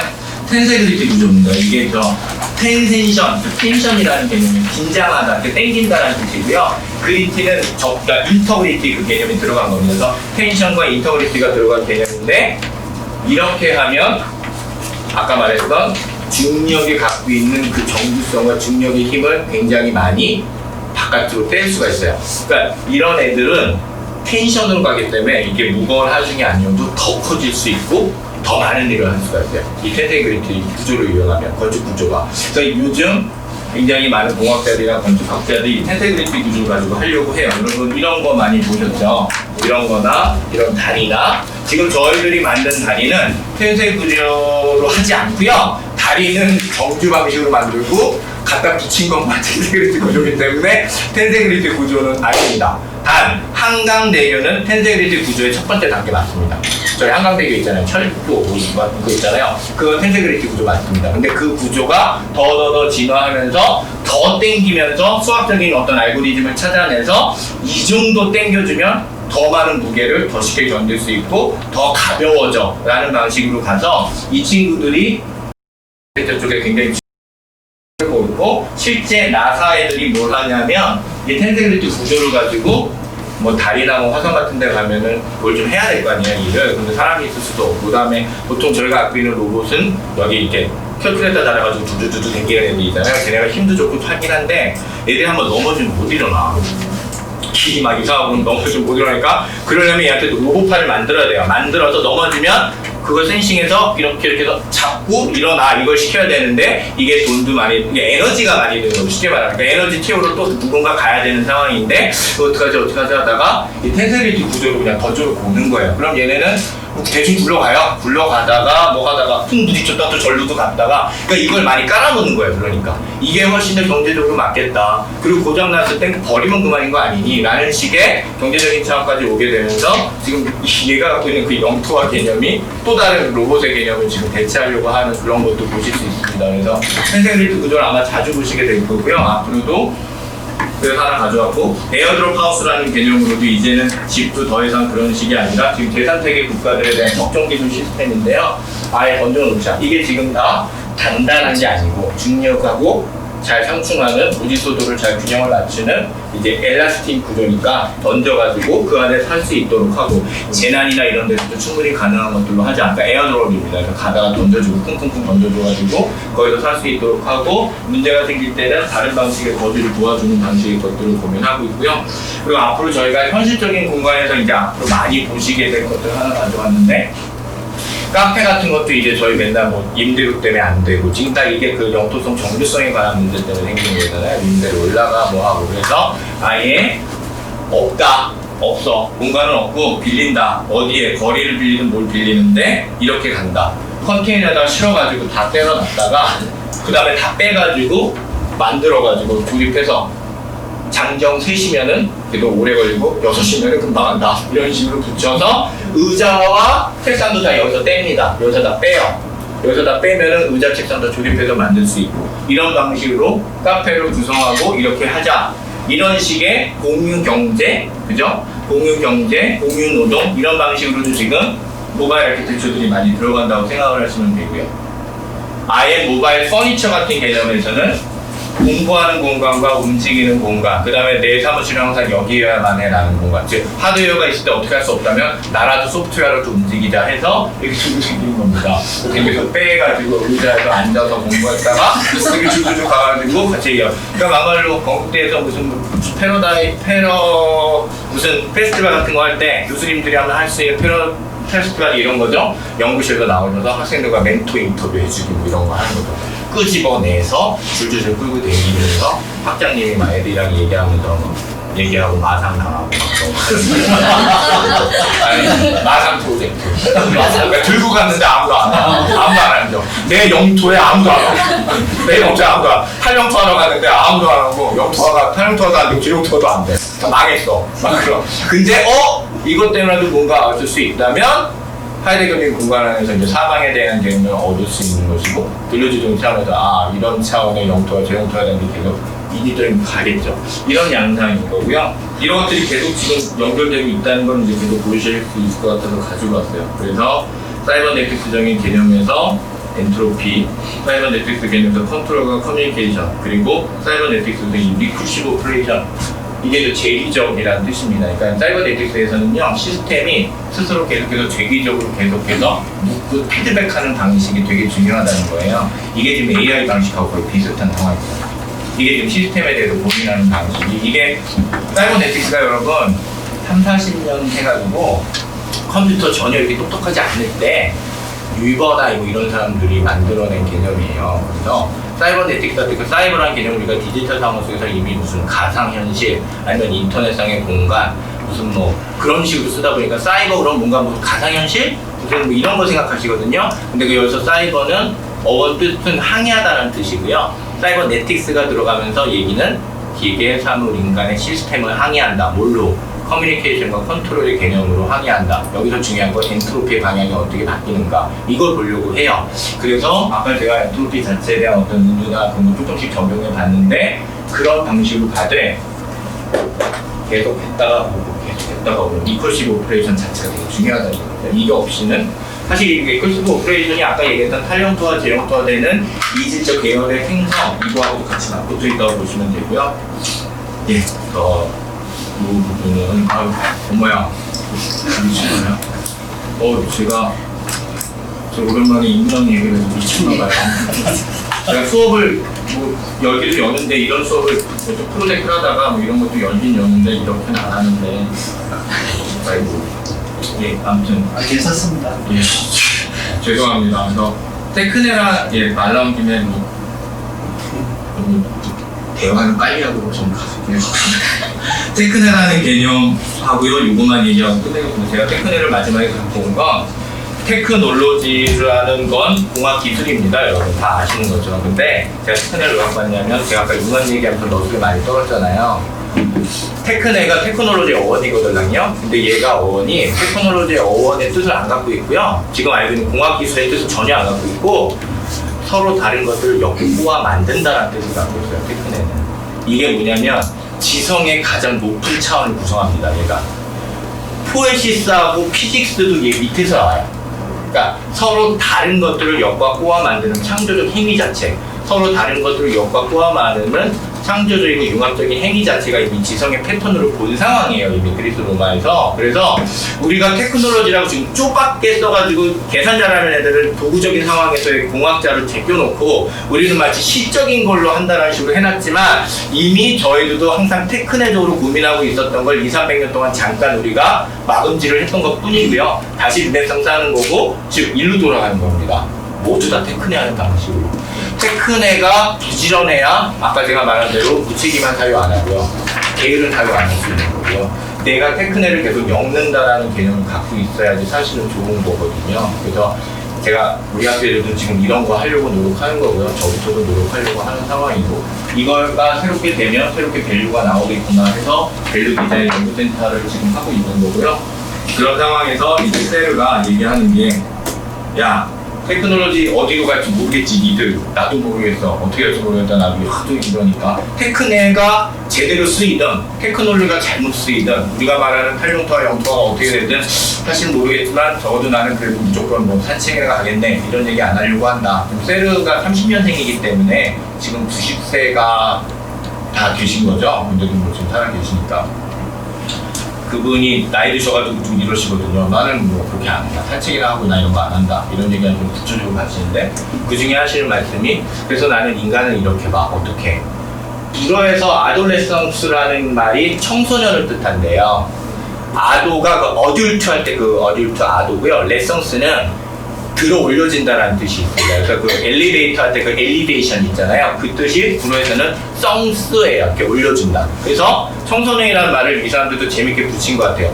어른으로 고양되어 가는 순간이라고 굉장히 미학적으로 써진 것 같아요.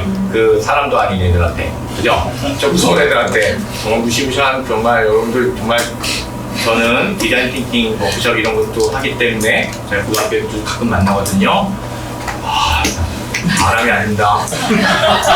사람이 아닙니다 정말. 저 호르몬의 로봇이지 얘네가. 사람이 아닙니다. 특히 남자들. 아 진짜 나도 저 시절 분명히 지냈을 텐데 막 이런 생각하면서 지금 수양하고 있는데 아돌레상스가 청소년기로 봐요. 그러면서 나는 인간이 테크놀로지와 함께 테크를 되면서 어느 방향으로 갈지 모르겠으나 청소년도 어른이라고 하는 그 목적지는 명확하지 않아도 더 좀 성숙한 인간이 되기 위해 고양되는 어떤 좌충우돌의 시간이잖아요. 좌충우돌의 어떤 패배와 실패와 혹은 성공의 것들을 겪으면서 좌충우돌의 성장의 시간이 그렇다면 난 인간한테도 그런 이름을 줄게 이렇게 된 거예요. 그래서 오미네성스, 오미 그 옴무입니다. 사람. 그래서 옴무를 붙이고 네성스는 조기는 거랑 똑같은 거죠. 그래서 성장하는 인간.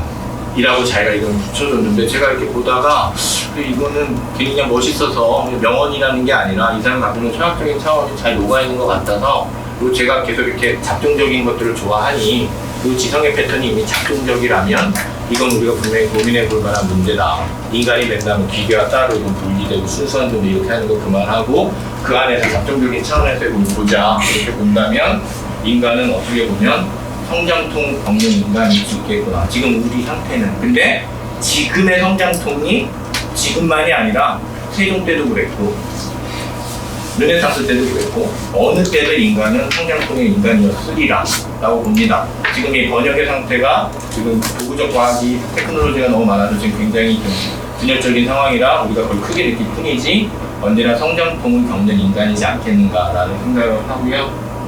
그래서 저희들에게는 특히 비문학하신 여러분들께서는 진짜 입지도 좁아지고 있고 정말 굉장히 힘든 상황이지만 그래도 여전히 새로운 교섭과 책임의 시간이 여러분들께서 지금 실천을 하시는 굉장히 커다란 막고 싶지 않은 그런 걸 갖고 있다 라고 좀 공명인지 여미면서 얘기를 하게 됩니다. 새로운 책임과 교섭의 시간에 있다. 그 사실 공대에 있어 보니까 이 사람한테는 좀 기대하기가 어렵습니다. 물론 우리도 마찬가지인데 우리도 맨날 이거야 이거야도 마찬가지지만 그 친구들한테 맡겨도 확실히 안 되겠어요. 걔네들이 테크노크라트라는 게 뭔지도 모르면서 스스로 테크노크라트가 돼가고 있기 때문에 힘든 것 같습니다. 일단 저희들이 다시 부지런하게 타협을 해서요. 새로운 책임과 교섭의 시간을 좀 만들어야 되고 새롭게 좀 앉아야 될 것 같습니다. 이 교섭의 이 자리 다시 좀 우리가 안 앉으려고 하거나 삐딱하게 앉거나 아니면은 뭐 그랬잖아요. 그래도 제대로 앉아가지고 좀 해야 될 것 같습니다. 그래서 인문학자들이 과학을 쫓아가는 게 아니라 테크네적인 차원으로 좀 더 다른 방향을 좀 만들어내는 게 우리들이 해야 될 일이 아닌가라고 생각을 하고요. 간이 쓰셨는데 마지막 말만 멋있게 하는 것 같아서 죄송합니다. 긴 시간 감사합니다. 고맙습니다.